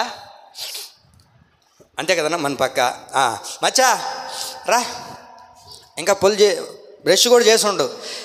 ఏం మచ్చా పొల్లునా? పొల్లు ఎందేమేది, సింహాలు ఏమన్నా దోమతున్నాయా? మళ్ళీ అదొక డైలాగు. ఇంక వెంటనే ఆడకు పోతాడు, టిఫిన్ అంగడికి ఆడకు పోతాడు, అదే మొహం వేసుకొని ఆడే ఊరికి వాళ్ళు తీసుకుంటాం, ఊసేస్తాడు, ఆడే తినేస్తాడు. వీడు ఇంటి పట్టునే ఉన్నాడు. ఎక్కడ తిరుగుతుంటాడు వీడు? సమాధుల్లో తిరుగుతున్నాడు. ఇంట్లో ఉండరు. నాయనా టయానికి రారా, టయానికి వచ్చి ఇంట్లో ఉండు. ఏమండి, అది మనం చెప్పాలి, మన బిడ్డలకు నేర్పించాలి. వాడు ఇంట్లో ఉండకుండా ఎక్కడ తిరుగుతున్నాడు అంటమ్మా? సమాధుల్లో. ఏం పని అండి? మా ఊర్లో సమాధులు ఉంటాయి. మా ఊర్లో సమాధుల్లో సచ్చిన వాళ్ళు ఉండరు. మా ఎంగడగిరిలో సమాధుల దగ్గర సచ్చిన వాళ్ళు ఉండరు, తాగుబోతులు ఉంటారు. అంత డిస్పో గలాసులు. నేను ఎప్పుడైనా అటు పోతే అండి, వాష్రూమ్ కానీ అటు పోయినావు అనుకో, ఆడంతా ఉండేదంతా డిస్పో గలాసులు, వాటర్ ప్యాకెట్లు. నేను అనుకున్నాను, సమాధుల కాడ వాటర్ ప్యాకెట్, డిస్పో గ్లాసులు, బీరు బాటిల్ ఎట్టొచ్చినాయి, దయ్యాలు ఏమన్నా దిగినాయేమో అనుకున్నా. ఆ తర్వాత ఒకరోజు 7 గంటలకు వచ్చి లైట్ వేసుకున్నాడు, తిరుగుతా ఉన్నాయి. రాత్రి 7 ఆడ కూర్చొని తాగుతున్నారు. ఏడది చిన్న చీకటి, లైట్ ఒకటి వేసుకొని, రే కలుపురా కలుపురా, నాకు గుండె దడనింది నిజంగా. ఎట్టుంటుందండి సమాధుల్లో మనం చూస్తుంటాం. ఇప్పుడు ఆడ సమాధులు ఎట్టుంటాయి? అన్ని గుంపుగా ఉంటాయి చెట్లు. ఏమండి, సమాధుల తోటలంతా గుంపుగా ఉంటాయి. ఆడేం పని నీకు? ఏమండి, అక్కడ ఎందుకు తిరుగుతున్నాడు? వీడికి దయ్యం పట్టింది. దయ్యం పట్టింది కనుకనే వాడు దయ్యం ఆడ తిప్పుతూ ఉంటుంది, ఊరంతా తిరగమంటుంటుంది, ఊరంతా తిరగమంటుంటుంది. తిరుగుతున్నారా? తిరుగుతున్నామంటే మనకు పట్టినట్టే, ఏదో పట్టింది మనకు. ఏమండి, వాడు తల్లిదండ్రుల మాట వినడంట. అక్కడ అదే ఉంది. వాడు ఇంట్లో ఉండేవాడు కాదు. ఇంట్లో ఎందుకుండో? అయినా ప్రశాంత్, ఏరా ఆ కటింగ్ ఏంద్రా? మా కటింగ్ ఏంద్రా అంటే ఇంకా తిరిగి తల్లికి సమాధానం కూడా చెప్పడు. అదేందో పేలు కొరికేసిన వాళ్ళలాగా. ఏమండి, నీట్గా ఉంటే ఎంత బాగుంటుందో చెప్పండి. నా ఉన్నాయా లేదా? నేను ఏమైనా స్టైల్గా ఉన్నానా? చెప్తే మార్చుకుంటాను. ఉన్నాయా? ఏమండి, మనం ఎవరిమి? దేవుడి బిడ్డలం కదా, యేసయ్యని ఆరాధించే వాళ్ళం కదా, యేసయ్యని నమ్ముకున్న వాళ్ళు బిడ్డలం కదా. మరి ఏడంతా ఎందుకు లేపేసావు? ఓహో, అనుకోలేక దూకోలేక? ఎందుకు? ఏంటండి స్టైలా? సరే, ఇంకేం చేస్తాం? ఇంట్లో ఎందుకు ఉండడో తెలుసా? ఇంట్లో ఉంటే ఒకటే పోరు. నాయన ఏదో ఆది అమావాస్యకి వస్తాను నేను, ఇప్పుడు కూడా నీ పోరు ఏం తట్టుకోలేకపోతున్నాను. ఫ్రెండ్స్తో తిరగకూడదు అనట్లేదు, తిరగాలి. యవనస్తులు కాబట్టి తిరుగుతారు, ఉండాలి, ఇవన్నీ సహజం. అయితే అది ఎంతవరకు ఉండాలో అంతవరకు లిమిట్గా ఉండాలి. దాటామా ఇంక ఇంట్లో ఉండడు వాడు. దాటామా ఇంట్లో ఉండడు. ఎక్కడుంటాడు? సమాధుల్లో తిరుగుతుంటాడు. దయ్యం పట్టినోళ్ళలాగా. రాత్రి ఉండదు, పగులు ఉండదు. దయ్యానికి ఏమన్నా టైం తెలుసా? ఏం తెలియదు ఆ దయ్యానికి. ఎక్కడ పడితే ఆడ తిరుగుతూ ఉంటుంది. ఊరంతా మనదే. ఏమండి, ఏ సందులో చూసినా మనమే, ఏ సందులోకి వెళ్ళినా మనమే. ప్రియులరా, ఇంట్లో ఉండట్లేదు అంటే ఏదో పట్టింది వాడికి, ఏదో పట్టింది కనుకనే తల్లిదండ్రుల మాట వినట్లేదు. ఈ రోజున ఎంతోమంది యవనస్తుల బిడ్డలు తండ్రికి ఎదురు తిరుగుతున్నారు. ఒక మాట గుర్తుపెట్టుకో, నీ తండ్రికి నువ్వు తిరగబడ్డావా? నీ తల్లికి నువ్వు తిరగబడ్డావా? నీవు ఒక రోజున తండ్రి కాకుండా పోవు. విత్తుకున్నది ఏదో నువ్వు కోసుకునేటట్లుగా ప్రభు చేస్తాడు. నేనేం మిమ్మల్ని భయపెట్టట్లేదు, అది వాస్తవేనండి. ఒకప్పుడు నేను ఇప్పటికీ చాలా అద్భుతం, నాకు ఇష్టమైంది ఏంటంటే, నేనేదో ఎవరిని నేను పొగడను. మనకు ఆ మిషన్ మన కాడ లేదు, పొగిడే మిషను. ఏమండి, అది మన కాడ అంత డబ్బులు నా కాడ అంత బడ్జెట్ లేదు. అందుకని ఆ మిషన్, పొగిడే మిషన్ నేను తెచ్చుకోలేదు. నేను ఎవరిని ముఖస్థుతి కూడా చేయను, అది మనకు తెలుసు మీ అందరికీ. అయితే నేను చెప్పదలిసిన మాట ఏంటంటే, ఇంత వయసు ఉంది, ఇప్పటికీ రే వందనం అక్కడ కూర్చో అంటే కూర్చోవాలి అంతే. పిలిస్తే అంత వాళ్ళైనా, అంత పెద్దవాళ్ళైనా వాళ్ళ కొడుకులు ఎంత వయసు ఉన్నారు అండి, వాళ్ళకి బిడ్డలు ఉన్నారు, వాళ్ళ బిడ్డలు కూడా వయసుకు వచ్చి ఉన్నారు. అయితే ఆయనకు చూపించే ఆ భయము ఏంటంటే అది గౌరవం అండి, అది గౌరవం. మన తండ్రికి మనం గౌరవిస్తే మన బిడ్డలు కూడా మనకు ఆటోమేటిక్గా గౌరవిస్తారు, మనకు లోబడతారు.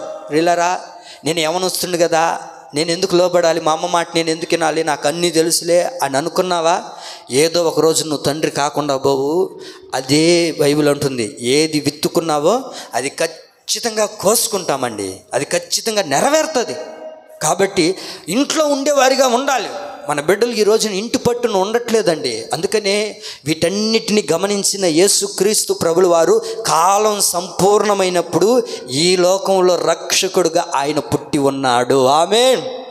2 విషయాలు, కుమార్తెలేమో తినకుండా ఏమండి నిద్రపోకుండా చావ సిద్ధంగా ఉండే కుమార్తెలు కొంతమంది అయితే, ఇంటి పట్టును ఉండకుండా దురాత్మలు బట్టి దయ్యాలు బట్టి బయట తిరిగే కొంతమంది కుమారులు. వీరి ఇరువురిని ప్రభు జ్ఞాపకం చేసుకొని ప్రభు అంటారు, వారిని అనగా మీ పిల్లలను రక్షించడానికి ఈ లోకానికి నేను దిగి వచ్చాను. దేవుడికి మహిమ కలుగును గాక. అంతటితో ఆగిపోయిందంటే లేదు, వీళ్ళు రక్షించబడ్డారు. తండ్రి పోరు తట్టుకోలేక వచ్చిన వాడు అభి అయితే, తల్లి పోరు తట్టుకోలేక వచ్చిన బ్లెస్సమ్మ, వీళ్ళిద్దరూ వచ్చారు మందిరానికి. ఇలాంటి ఆత్మీయుడు ఒకడు వస్తే ఆడు వాక్యం వినడానికి దేవుడి మందిరానికి వచ్చాడు. అక్క ఎక్కడికి వచ్చాడు? దేవుడి మందిరానికి వచ్చాడు. దేవుడి మందిరానికి వచ్చిన వాడు ఏం చేయాలి? దేవుడిని స్తుతించాలి, దేవుడిని ఆరాధించుకోవాలి, ఏం జరుగుతుందో ఆ కార్యక్రమాలన్నీ చూసుకోవాలి. అయితే వీడేం చేస్తున్నాడు చెప్పనండి, 2వ అంతస్తు మీదకి వెళ్ళి కిటికీ దగ్గర కూర్చున్నాడంట. అయ్యగారు ఎక్కడ కూర్చున్నాడు? కిటికీ దగ్గర కూర్చున్నాడంట. కూర్చున్నవాడు కిటికీ దగ్గర కూర్చున్నాడు, బాగున్నాడంటే మంచిదే. అయితే వాక్యం చెబుతుంటే గాఢ నిద్రపోయి పైనుంచి కింద పడి తెచ్చాడు. ఎక్కడి నుంచి? పైనుంచి పడి కింద తెచ్చాడు. ఎందుకు తెచ్చాడు తెలుసా? ఎందుకు చనిపోయాడు తెలుసా? వాడు ఎక్కడ కూర్చున్నాడు చెప్పాలి? ఎక్కడ కూర్చో ఉన్నాడు? ఆ రోజుల్లో మనకు తెలుసు, కొన్ని ఇల్లులు కట్టినటివి 2వ అంతస్తులు కిటికీలు పెట్టేవాళ్ళు కదా, అక్కడ కూర్చొని ఉంటారు. అక్కడ కూర్చున్నాడు వీడు కూడా పోయి. అయితే అక్కడ కూర్చున్నవాడు ఏమయ్యాడంటే పైనుంచి పడి చచ్చాడని ఉంది వాక్యంలో. పైనుంచి పడి చనిపోయాడు. కారణం ఏంటయ్యా అంటే, వీడు ఎలాంటి వాడిగా ఉన్నాడు? మందిరానికి వచ్చాడు మీలాగే చక్కగా, నీలాంటి యవనస్తుడు మందిరానికి వచ్చాడు, ఫస్ట్ పాట పాడుకున్నాడు, మళ్ళీ కూర్చున్నాడు. అయితే వీడు ఎక్కడున్నాడు అంటే 2 తలంపుల మధ్య ఉన్నాడు. ఎక్కడున్నాడు వీడు? ఇటు మందిరంలో వాక్యం వింటున్నాడు, అటు కిటికీ పక్కన కూర్చొని ఉన్నాడు. కాబట్టి బయట ఏం జరుగుతుందో కూడా తెలుసు. ఏ సీమోన్, ఏం చేస్తున్నారు? మా పాస్టర్ వదలరా స్వామి, ఆ వాక్యం పట్టుకుంటే ఉండరా నాయన, నువ్వు ఊరికే ఫోన్ చేస్తున్నావా? నేను వస్తా ఉండు, నేను వెళ్ళిపోతాను రా, నువ్వు ఉండరా అంటే అందరం కళ్ళు మూసుకుందాం అని అన్నప్పుడే దేవుడికి స్తోత్రం. ప్రియులరా, వీడు ఎక్కడున్నాడే అంటే, ఎక్కడున్నాడు సీమోను? కిటికీ దగ్గర. ఎందుకంటే 2 తలంపుల మధ్య ఉన్నాడు. 2 తలంపుల మధ్య. ఇటేమో వాక్యం దగ్గర కూర్చొని ఉన్నాడు, ఇటేమో మా ఓడు వచ్చినాడా లేదా? ఓడేవుడు? మన ఫ్రెండ్ పేరు ఏం పేరు? మీ ఫ్రెండ్ పేరు? వాడి పేరు చెప్పనులే. వాడు వచ్చాడంటే ఉండరా వస్తున్నాను. వీడు ఇలాగే చేశాడండి. 2 తలంపుల మధ్య ఉన్నాడు కనుకనే వాడు ఏమయ్యాడు? పైనుంచి పడి చనిపోయాడు. అంటే మనం చావం, కానీ మన ఆత్మీయ జీవితంలో ఏది మనకు ఉపయోగం లేకుండా చనిపోతాం. అటు వాక్యం ఉండదు ఏమండి, ఇటు వచ్చిన దానికి ఆశీర్వాదం ఉండదు, అటు పోయిన దానికి ఏదైనా పని నిమిత్తం పోయిన దానికి దీవెన ఉండదు. ఇప్పుడు ఏమవుతాం? మన ఆత్మీయతలో మనం చనిపోతున్నాం. మన బిడ్డలు ఎప్పుడు కూడా ఆత్మీయతలో ఎదగబడాలి, అభివృద్ధి చెందాలి. ఓ నిండు యవనస్తుడైన యేసేపును మనం గమనించండి. యవనస్తుడైన యేసేపు దగ్గరికి ఎన్నో పరిస్థితులు ఎదురయ్యాయి. అయితే యవనస్తుడు ఎక్కడ పడిపోలేదండి, ఎక్కడ త్రుటిల్లిపోలేదు. దేవుని కొరకు భయము భక్తితో నడిపించబడి దేవుని సన్నిధిలో నడిపించబడ్డాడు. ఈ దినాన ప్రభు నీ బిడ్డలను రక్షించడానికే ఈ లోకంలో పుట్టి ఉన్నాడు. ఆమేన్. దేవునికి మహిమ కలుగునుగాక. చెప్పండి, మొదటి మాట ఏంటి? ఎందుకని ఆయన పుట్టాడు? పిల్లలను రక్షించడానికి. ప్రశాంత్ అనుకుంటున్నాడు ఏమన్నా మమ్మల్నేనా? వీళ్ళు అనుకుంటున్నారు బిడ్డలు, ప్లస్ అమ్మ ఆడబిడ్డలు అనుకుంటున్నారు ఏమక్క, ఏం పాస్టర్ అయ్యా మమ్మల్నేనా, మా అమ్మ మా నాయన ఏం చేసినారు అని అనుకుంటున్నారా? 2వ పాయింట్ అదే, అక్కడికే వస్తున్నా. యేసయ్యకు మహిమ కలుగును గాక. ఇక్కడి నుంచి మీరు రక్షకుడైన యేసయ్యని తీసుకుని వెళ్ళబోతున్నారు వెంట పెట్టుకొని. దేవునికి మహిమ కలుగును గాక. 2వ చూద్దాం. ఇప్పుడు పెద్దవాళ్ళకి అడగొద్దాం. జెఫన్యా గ్రంథం 3వ అధ్యాయం. బాగుందా? ఆపుదామా? చెప్పండి. జెఫన్యా గ్రంథం 3వ అధ్యాయం. బైబిల్ తీసుకొని వచ్చుంటే కొంచెం చూడండి, అందరూ కూడా గమనించాలి. జెఫన్యా గ్రంథం చూసారా? జెఫన్యా గ్రంథం 3వ అధ్యాయం, పేజీ నెంబర్ 774. Page number 774. జెఫన్యా గ్రంథం 3వ అధ్యాయం 19వ వాక్యం. ఆ కాలమున నిన్ను హింసపెట్టి వారందరినీ నేను శిక్షింతును, కుంటుచు నడుచు వారిని నేను రక్షింతును. మీరు అండర్లైన్ చేయాలి అక్కడ. నేను చెప్పే ప్రతి మాట దగ్గర రక్షింతును అనే మాట ఉంటుంది. ఇది రెండవ మాట. మొదటి మాట, పిల్లల్ని రక్షించడానికి యేసయ్య ఈ లోకానికి వచ్చాడు. రెండవదిగా, ఎవరిని రక్షించడానికి ఆయన ఈ లోకంలో పుట్టాడు రక్షకుడుగా అని అంటే, రెండవదిగా కుంటుచు నడుచుచున్న వారిని రక్షించడానికి వచ్చాడు. పాస్టర్ గారు, బ్రహ్మాండంగా నాకు 2 కాళ్ళు ఉన్నాయి, నేను ఎందుకు కుట్టోడినయ్యా, నేను బ్రహ్మాండంగా నడుస్తుండేవాడినయ్యా అని అంటారా? ఏమండి, వినాలి మీరు బాగా. కుంటుచు నడుచుచు ఉన్న వారిని రక్షించడానికి ఈ లోకానికి వచ్చాడు. నీకు ఒక వివాహమైంది. ఏమండి, మీరు వినాలి, ఇది అందరికీ సంబంధించిన విషయం. కుంటుచు నడుచుచున్న వారిని ఏం చేస్తాడు దేవుడు? రక్షిస్తాడు. నీకు ఒక వివాహమైన తరువాత నీ కుటుంబాన్ని కుంటిపడిపోకుండా నడిపించుకోగలుగుతున్నావా? నీ భార్య కుంటిపడిపోకుండా నీవు దాన్ని సరిగ్గా రక్షించుకోగలుగుతున్నావా, నడిపించుకోగలుగుతున్నావా? నీ భర్త కుంటిపడిపోకుండా నీ భర్తను సరిగ్గా నడిపించుకోగలుగుతున్నావా? నీ కుటుంబ వ్యవస్థ కుంటిపడిపోకుండా నువ్వు రక్షించుకోగలుగుతున్నావా, నడిపించుకోగలుగుతున్నావా? ఈ రోజున దేవుడిని అడుగుతున్నాడు, ఈ క్రిస్మస్ వేడుకలో, ఈ క్రిస్మస్ ఆరాధనలో ఎక్కడ నీ కుటుంబం కుంటిపడిపోయిందో దాన్ని ఒకసారి ఆలోచించాలి. ప్రభు రక్షకుడిగా ఎందుకు పుట్టాడు అని అంటే, మన కుటుంబ వ్యవస్థ కుంటిపడిపోకుండా రక్షించడానికి యేసయ్య ఈ లోకంలో పుట్టి ఉన్నాడు రక్షకుడిగా. ఆమేన్. కుంటిపడిపోకూడదండి కుటుంబాలు. కొన్ని కుటుంబాలు కుంటిపడిపోతున్నాయి. మనం నడిచేదే కుంటిగా నడుస్తున్నాం. కుంటిగా నడుస్తున్నాం పాస్టర్ గారు, మేమేం బాగానే ఉన్నాం కదా. అక్క, మేమేం బాగానే ఉన్నాం కదా, మేము ఎక్కడ కుంటిపడిపోయామయ్యా అని అంటారా? నువ్వు తాగుతూ వచ్చావని అంటే నువ్వు కుంటిపడిపోయిన వాడివే. నువ్వు ఇంకొక కుటుంబాన్ని పెట్టుకొని ఏమండి ఎవరికి తెలియదులే అని నడిపించబడుతుంటే నీ కుటుంబాన్ని నువ్వు కుంటి చేసుకుంటున్నావు అని అర్థం. నా భర్తకు తెలియదులే, నా బంధువులకు తెలియదులే అని చెప్పి నువ్వు సైగ్గా చేస్తున్న పనులు చేస్తున్నావే, అదే కుంటిపడిపోవడం. ఎందుకని నీవు కుంటిగా నడుస్తున్నావు? నీవు ఇంక మీదట కుంటిగా నడవకూడదని ప్రభు నిన్ను రక్షించడానికి ఈ లోకానికి వచ్చాడండి. దేవునికి మహిమ కలుగునుగాక. ఆమేన్. కుంటిపడిపోకూడదండి, కుటుంబ వ్యవస్థ కుంటిపడిపోకూడదు. మీరు వినండి, ఇల్లు కట్టుకున్నాం, ఇంటి కట్టుకున్న తర్వాత ఏదైనా ఒక స్తంభం కుంటిపడితే ఉంటుందా? అదేమవుతుంది? అటటటటటట ఉరిగి పడిపోతుంది. నీ కుటుంబానికి నువ్వు ఒక స్తంభం లాంటి వాడివి, నీ కుటుంబానికి నువ్వు ఒక వెన్నుపూస లాంటి వాడివి. ఆ వెన్నుపూసే విరిగిపోతే ఈ శరీరం నిలబడుతుందంటండి. నేను నిలబడాలి అని అంటే నాకు స్ట్రాంగ్గా ఉండాల్సింది, బలంగా ఉండాల్సింది ఏంటి చెప్పండి? నా వెన్నుపూస. ఈ వెన్నుపూస ఎంత బలంగా ఉంటుందో ఈ శరీరం నిలబడగలుగుతుంది. నీ కుటుంబం బలంగా ఉండాలి అని అంటే యజమానులైన మీరు కుంటిపడిపోకూడదండి. మీరు ఎంత బలంగా ఉంటారో నీ కుటుంబాన్ని అంత బలంగా నిలబెట్టుకోగలుగుతావు.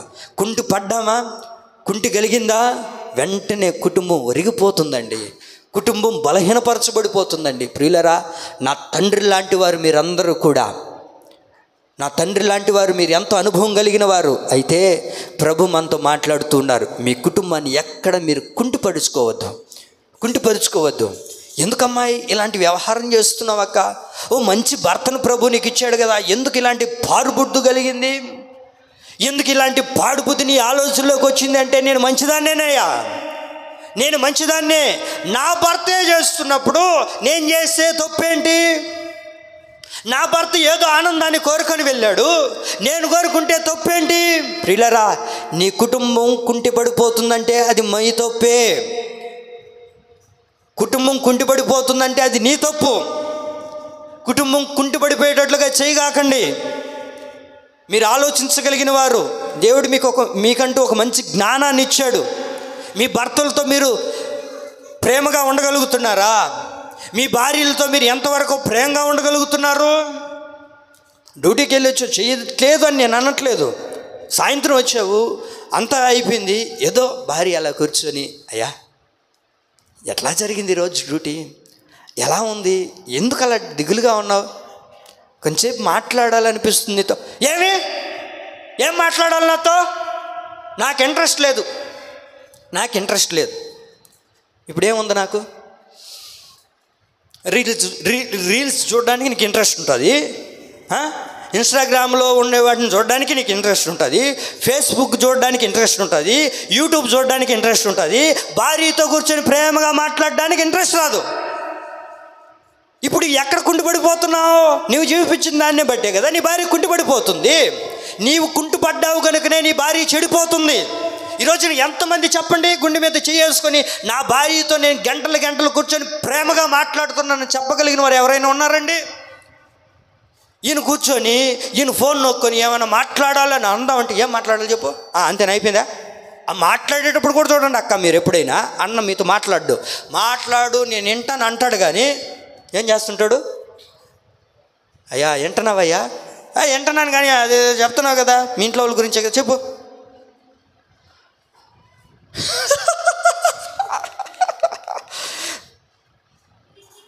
అప్పటికి అక్క ఏం చెప్పిందో తెలుసా? అయ్యా మా అమ్మకి కొంచెం అనారోగ్యంగా ఉంది అని ఏం చెప్తుంటే ఈయన రీల్ చూసుకున్నాడు కదా, కడుపు మండదంటంటాక మండదా లేదా? కారణం ఏంటి? నువ్వు కుంటుపడ్డావు కనుకనే నీ భార్య మీద నువ్వు ప్రేమ చూపించలేకపోతున్నావు. 4 రోజుల తర్వాత ఆలోచన వచ్చి పడుకునేటప్పుడు, ఒరే ఒకప్పుడు నా భార్య చెప్పింది కదా ప్రేమగా నాతో మాట్లాడాలనిపించింది అనిందే, సరే వెళ్దాం మాట్లాడదాం. ఏం మాట్లాడుతుంది? దాని మనసులో ఏముందో నేనే కదా, నా భార్యకి నన్ను నమ్ముకొని వచ్చిందే, నేనే కదా సర్వస్వం, సరే వెళ్దాం భార్య దగ్గరికి అని చెప్పి మంచిగా సాయంత్రం ఏందన్నదే పాలకోవా తీసుకొని మంచిగా బిడ్డలకి కుర్కురే బ్యాగులు తీసుకొని అన్నీ తీసుకొని వచ్చి ఇంట్లో కూర్చొని పిల్లలకి ఇచ్చి నీ భార్యని కూర్చొని పెట్టుకొని, అమ్మాయి ఏంటో చెప్పు, మాట్లాడు, ఏదో మాట్లాడాలన్నావుగా. ఏమి లేదులే. ఇప్పుడు ఎవరు రివర్స్ అయింది? ఈయన వచ్చి పక్కన కూర్చొని ఫోన్ కూడా ఉండదు అన్నకాడా. అమ్మాయి ఈమె చూస్తుంది ఇప్పుడు, అమ్మాయి ఏదో మాట్లాడాలన్నావు కదా మొన్న, అదేం లేదులే అయ్యా. అబ్బా భలే ఉంది, ఇచ్చారా పూసలు ఇచ్చారా, ఆర్డర్ నొక్కు. ఇప్పుడు ఆ మనిషి అలా అయిపోవడానికి గల కారణం ఎవరివి? మనమే. కారణం ఏంటో తెలుసా? మనం కుంటిపడ్డాము. తండ్రులారా నా మాట వినండి. నీ భార్యతో ఎంత ప్రేమగా నువ్వు మెలుక్కుంటావో, ఈ దరిద్రం ఎప్పుడు వచ్చిందో అప్పటి నుంచే బాటిందండి దరిద్రం. ఎప్పుడు వచ్చిందో ఇది ఎవరు ఒకరు మాట్లాడుకోవట్లేదు. ఇప్పుడు అక్కకు నేర్పించింది ఎవరు? అక్కకి నేర్పించింది అన్నే. ఇప్పుడు ఈయన అనుకుంటాడు, ఓహో నువ్వు కూడా నా దారిలోనికి వచ్చినావు, అమ్మ తప్పు నీది కాదులే తల్లి, నాది తప్పు. నువ్వు నా దగ్గరకు వచ్చి నువ్వు నాతో ఉన్నప్పుడు నీతో ఎంత టైం స్పెండ్ చేస్తానో నువ్వు నాతో ఉండగలుగుతావు. ఇప్పుడు కొంచెం తర్వాత కొద్ది రోజులు గడిచిన తర్వాత ఫేస్బుక్లో ఎవడో ఒకడు తగులుకోకుండా పోతాడా కంపకి? ఏమండి తగులుకోకుండా పోతాడా? ఎక్కడో పడకుండా పోతారా? ఆ చాచున మెసేజ్లు పోతున్నాయంటే కారణం ఎవరు? భర్తలు. ఏమండి చాటుగా చేస్తున్న మెసేజ్లు కారణం ఎవరు? ఎక్కడో కుండిపడింది. మీరు అదే వినాలి. నా యేసయ్య ఎవరో తెలుసా? ఈ క్రిస్మస్ పండగకి ఎందుకు నీ కొరకు యేసయ్య పుట్టాడో తెలుసా? ఏమండి కుండి పడిపోతున్న నిన్ను నడిపించడానికి, నిన్ను రక్షించడానికి యేసయ్య పుట్టాడు. అసలు ఇంతకీ ఎందుకు కుంటితనం కలిగింది? ఎందుకు ఒక మనిషికి కుంటితనం వస్తుందో తెలుసా మీకు? మనం బాగానే ఉన్నాం, కానీ వ్యక్తిగతంగా అంటే కుంటిపడిపోవడం అంటే మన జీవితంలో ఎలా కుంటిపడిపోతాం అది కూడా రాశాడు ప్రభు. అందుకే బైబిల్ చదవమనేది. బైబిల్ చదివితే అన్నీ మనకు అర్థమవుతాయి. లేవియాకాండం 26:13 చూడండి అన్నా. లేవియాకాండం 26:13 చదవండి. ఎందుకు కుంటిపడిపోతుందో అక్కడ ఉంటుంది లేవియాకాండంలో. లేవియాకాండం 26:13 చదవండి అక్క. మీరు ఐగుప్తీయులకు దాసులు కాకుండా వారి దేశంలో నుండి మిమ్మల్ని రప్పించి తిని, నేను మీ దేవుడైన యెహోవాను, నేను మీ కాడి తలుపులను తింపి మిమ్ము నిలువుగా నడిపి తిని. ఎలా అంట? ఎందుకు కుండిపడిపోతున్నాయి అంటే కుటుంబాలు, వినండి, ఇక్కడ రాయబడింది ఏంటంటే, ఎందుకు కుండిపడిపోతున్నాయంటే వారి మీద ఒక కాడి ఉంది. ఏముంది?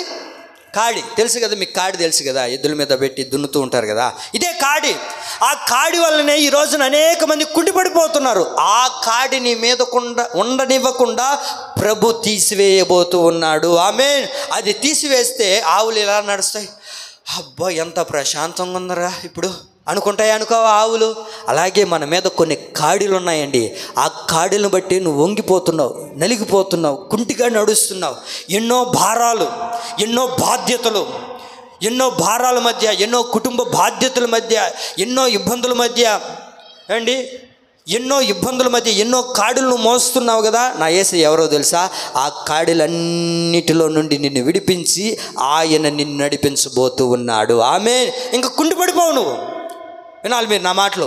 ఇంకా కుంటి పడిపోకుండా మనం ఏం చేస్తాడు ప్రభు అని అంటే, కుంటి పడిపోకుండా ఏమండి నిలబెట్టడం ప్రారంభిస్తాడు. చక్కగా నిలబడి నడిపిస్తాడు. మనకు బాగా తెలుసు, పేతురు యోహానులు ఇద్దరు కూడా దైవజనులు యెరూషలేముకి వెళ్తూ ఉంటే, యెరూషలేము గుమ్మం దగ్గర మెట్ల దగ్గర కూర్చొని ఉన్నాడు ఒక కుంటివాడు. ఆ కుంటివాడు కూర్చొని ఉన్నప్పుడు వాడి దగ్గరికి వెళ్ళగానే, అయ్యా కొంచెం ఏదైనా ఉంటే ఇవ్వండి అయ్యా, అడుక్కునేవాడిని అయ్యా అని అంటే, ఆ ఇద్దరు దైవజనులు అంటారు, ఇదిగో మా దగ్గర నీకు ఇవ్వడానికి బంగారు నాణ్యం డబ్బు ఏం లేదు, కానీ మేము ఏది కలిగి ఉన్నామో అది నీకు ఇస్తాం, మంచిదనే ఇవ్వండి అని అంటే, యేసు నామములో నువ్వు లేచి నడుచుదువుగాక అని వెంటనే వాడు ఏం చేశాడు? అక్కడ దిగ్గున లేచి నడిచును అని రాయబడింది. ప్రియులారా, ప్రభు అయిన యేసు క్రీస్తు ప్రభుల వారు కుంటిగా నడుస్తూ కుంటిపడిపోయిన నిన్ను లేపేటట్లుగా నా దేవుడు చెయ్యునుగాక, నిన్ను లేపి నడిపించునుగాక. ఆ కుంటివాడు పడిపోయి ఉంటే వాడిని ఏం చేశాడు? దేవుడు లేపాడు. వాడు కుంటివాడిగానే ఉన్నాడు. ఇప్పుడు దేవుడు వాడిని లేపిన తర్వాత మీరు గమనించండి, లేచాడు. అబ్బా, అప్పులు పోయాయి, సమస్యలు పోయాయి, ఏమన్నా కొన్ని ఇబ్బందులు ఉంటే ఏ అయితే మూసుకుపోయినా అన్నీ దేవుడు రిలీజ్ చేశాడు. అద్భుతాలు దేవుడు చేశాడు. ఇంకెలా ఉందంటే ప్రశాంతంగా నిమ్మలంగా ఉందండి వీడికి. ఇంకేం లేదు అక్కడ, బరువు బాధ్యతలు ఏమి లేవు. సంతోషంగా వీడు బ్రతకచ్చు. కుంటివాడు, ఈ కుంటివాడు ఆనందంగా బ్రతకచ్చు. అయితే ఆనందంగా బ్రతికేటప్పుడు ఏం చేస్తారు మనం? వాస్తవంగా దేవుని మర్చిపోతాం, దేవుని విడిచిపెట్టేస్తాం.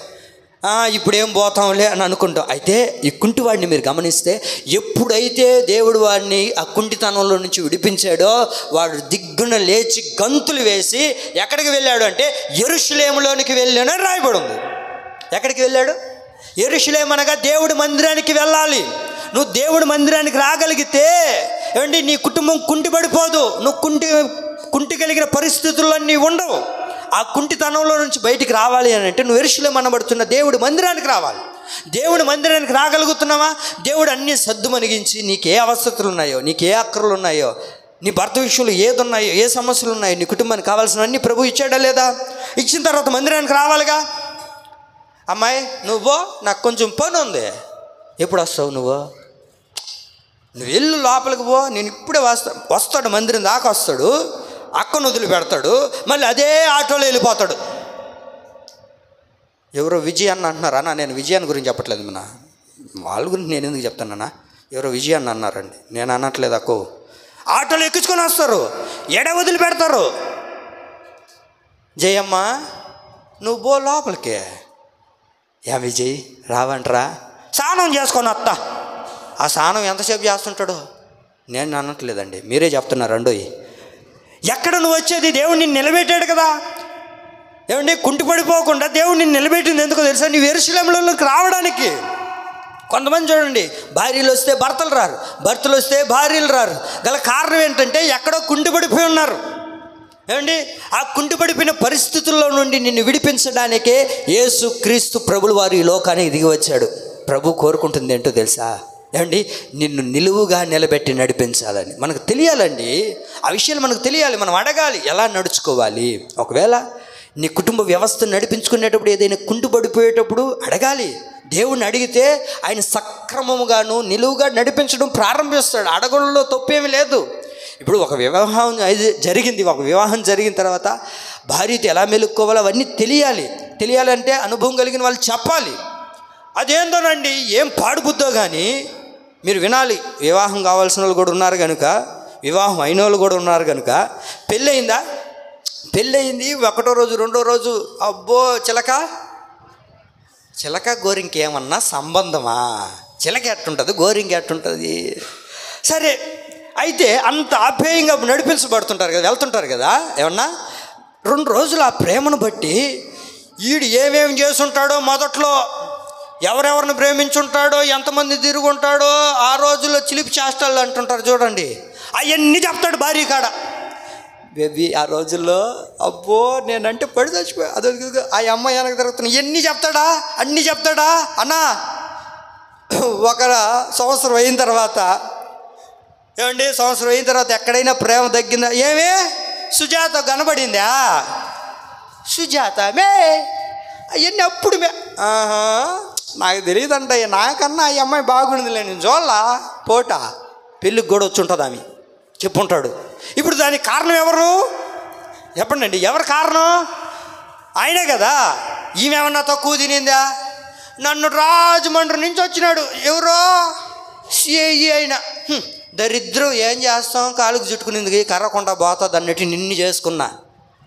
అవునా అమ్మాయి ఎట్టుంటాడు? బాగుంటాడు, చాలా బాగుంటాడు తెలుసా, రింగ్ ఎంటుకులు, అబ్బో అసలు ఆ ఫేస్ ఫీలింగ్ మార్పు కళ ఇలాంటి టీవీ లైట్లు 10 తగిలిచ్చేస్తూ వస్తుంది వెలుగు, అంత ప్రకాశంగా చెప్తుంటే ఈయన ఏంటాడు 4 రోజుల తర్వాత, ఏమో సురేష్ వచ్చాడా? సురేషా? నాకేం పని ఆ సురేష్తా? ఓడు ఆ రోజుల్లో ఇప్పుడు చెప్పింది ఎవరు? ఏంటండి నవ్వుతున్నారు? చెప్పింది ఎవరు? అదే నేను చెప్పదలసిన మాట ఏంటంటే, జ్ఞానంగా నడుచుకోవాలి. ఇదివరకు జరిగిపోయిన వ్యవహారాలు అవి మనకు అక్కర్లేదు. కొంతమంది ఈరోజు నాకు చాలామంది తెలుసు అన్న, నాకు చాలామంది అట్లా తెలిసిన వాళ్ళు ఉన్నారు. వెళ్ళిపోయింది. ఎందుకు వెళ్ళిపోయిందిరా అంటే, ఈయన ఎవరెవరితో తిరిగిన అన్ని భార్యకి చెప్పి ఏమండి ఆ వ్యవహారాల్లో ఉన్నాడేమో అని అనుమానం పడి భార్య భర్తను వదిలేసి వెళ్ళిపోయింది. నేను విన్నాను కనుక నాకేం తెలుసు, విన్నాను కనుక చూసాం కనుక మీకు చెప్తున్నాను ఏమండి. అదే మనం జ్ఞానంతో నడుచుకోవాలి, కుంటి పడిపోకూడదు కుటుంబాలు. ఏమండి ప్రారంభంలో ప్రేమ చూపిస్తున్నారని అన్ని విషయాలు చెప్పుకొని ఇదివరకు జరిగి పెళ్ళి కాకముందు ఓకే వదిలే, అదంతా చెత్త. ఆ చెత్తను తీసుకొని వచ్చి మళ్ళీ ఇంట్లో వేసుకోకూడదు మనం. ఏమండి దాన్ని విడిచిపెట్టేసుకోవాలి. ప్రియులారా, ఒక్క మాట ఇందులో చదవండి. ఇర్మియా గ్రంథం 6వ అధ్యాయం 16వ వాక్యం చూడండి. మంచి మాట ఉంటుంది అక్కడ, మనం తెలుసుకోవాలి. అందుకే అడగాలి ప్రభువుని. ఏమని అడగాలి అని అంటే, ఇర్మియా గ్రంథం 6:16 చూడండి. ఇర్మియా గ్రంథం, యెహోవా ఇలాగు సెలవిచ్చుచున్నాడు, చూడండి, విచారించుడి, మేలు కలుగు మార్గమేదో మీరు తెలుసుకొని నడవండి. మేలు కలుగు చేసే మార్గం ఏదో తెలుసుకోండి. మీకు మేలు ఏది కలగజేస్తుందో, మీకు క్షేమం కలగజేసే మార్గాల్లోనికి మిమ్మల్ని నడిపించాలని నా యేసు క్రీస్తు ప్రభులు వారు 2024 సంవత్సరాల క్రితం రక్షకుడుగా ఈ లోకంలో దేవుడు జన్మించాడు. ఆమేన్. కుంటి పడిపోకుండా మనల్ని నడిపించడానికి, మనల్ని రక్షించడానికి, మన కుటుంబ వ్యవస్థ, భార్య భర్తలు కుంటి పడిపోకుండా నడిపించడానికి, కుంటి పడిపోకుండా నడుచుచున్న వారిని రక్షించడానికే ఈ లోకానికి దేవుడు దిగి వచ్చాడు. 3వ మాట చెప్పి ముచ్చటగా ముగించుకుందాం, ఇంకా ఆశీర్వాదంకి వద్దాం. జకరియా గ్రంథం 8వ అధ్యాయం 13వ వాక్యం. అయిపోయిందా? బయట అయిపోయిందా? ఈ ఒక్క మాట చదువుకుందాం ఆశీర్వాదం గురించి. జకరియా గ్రంథం అందరు తీసారా? చదవండి అక్క. జకరియా గ్రంథం 8:13 చదవండి.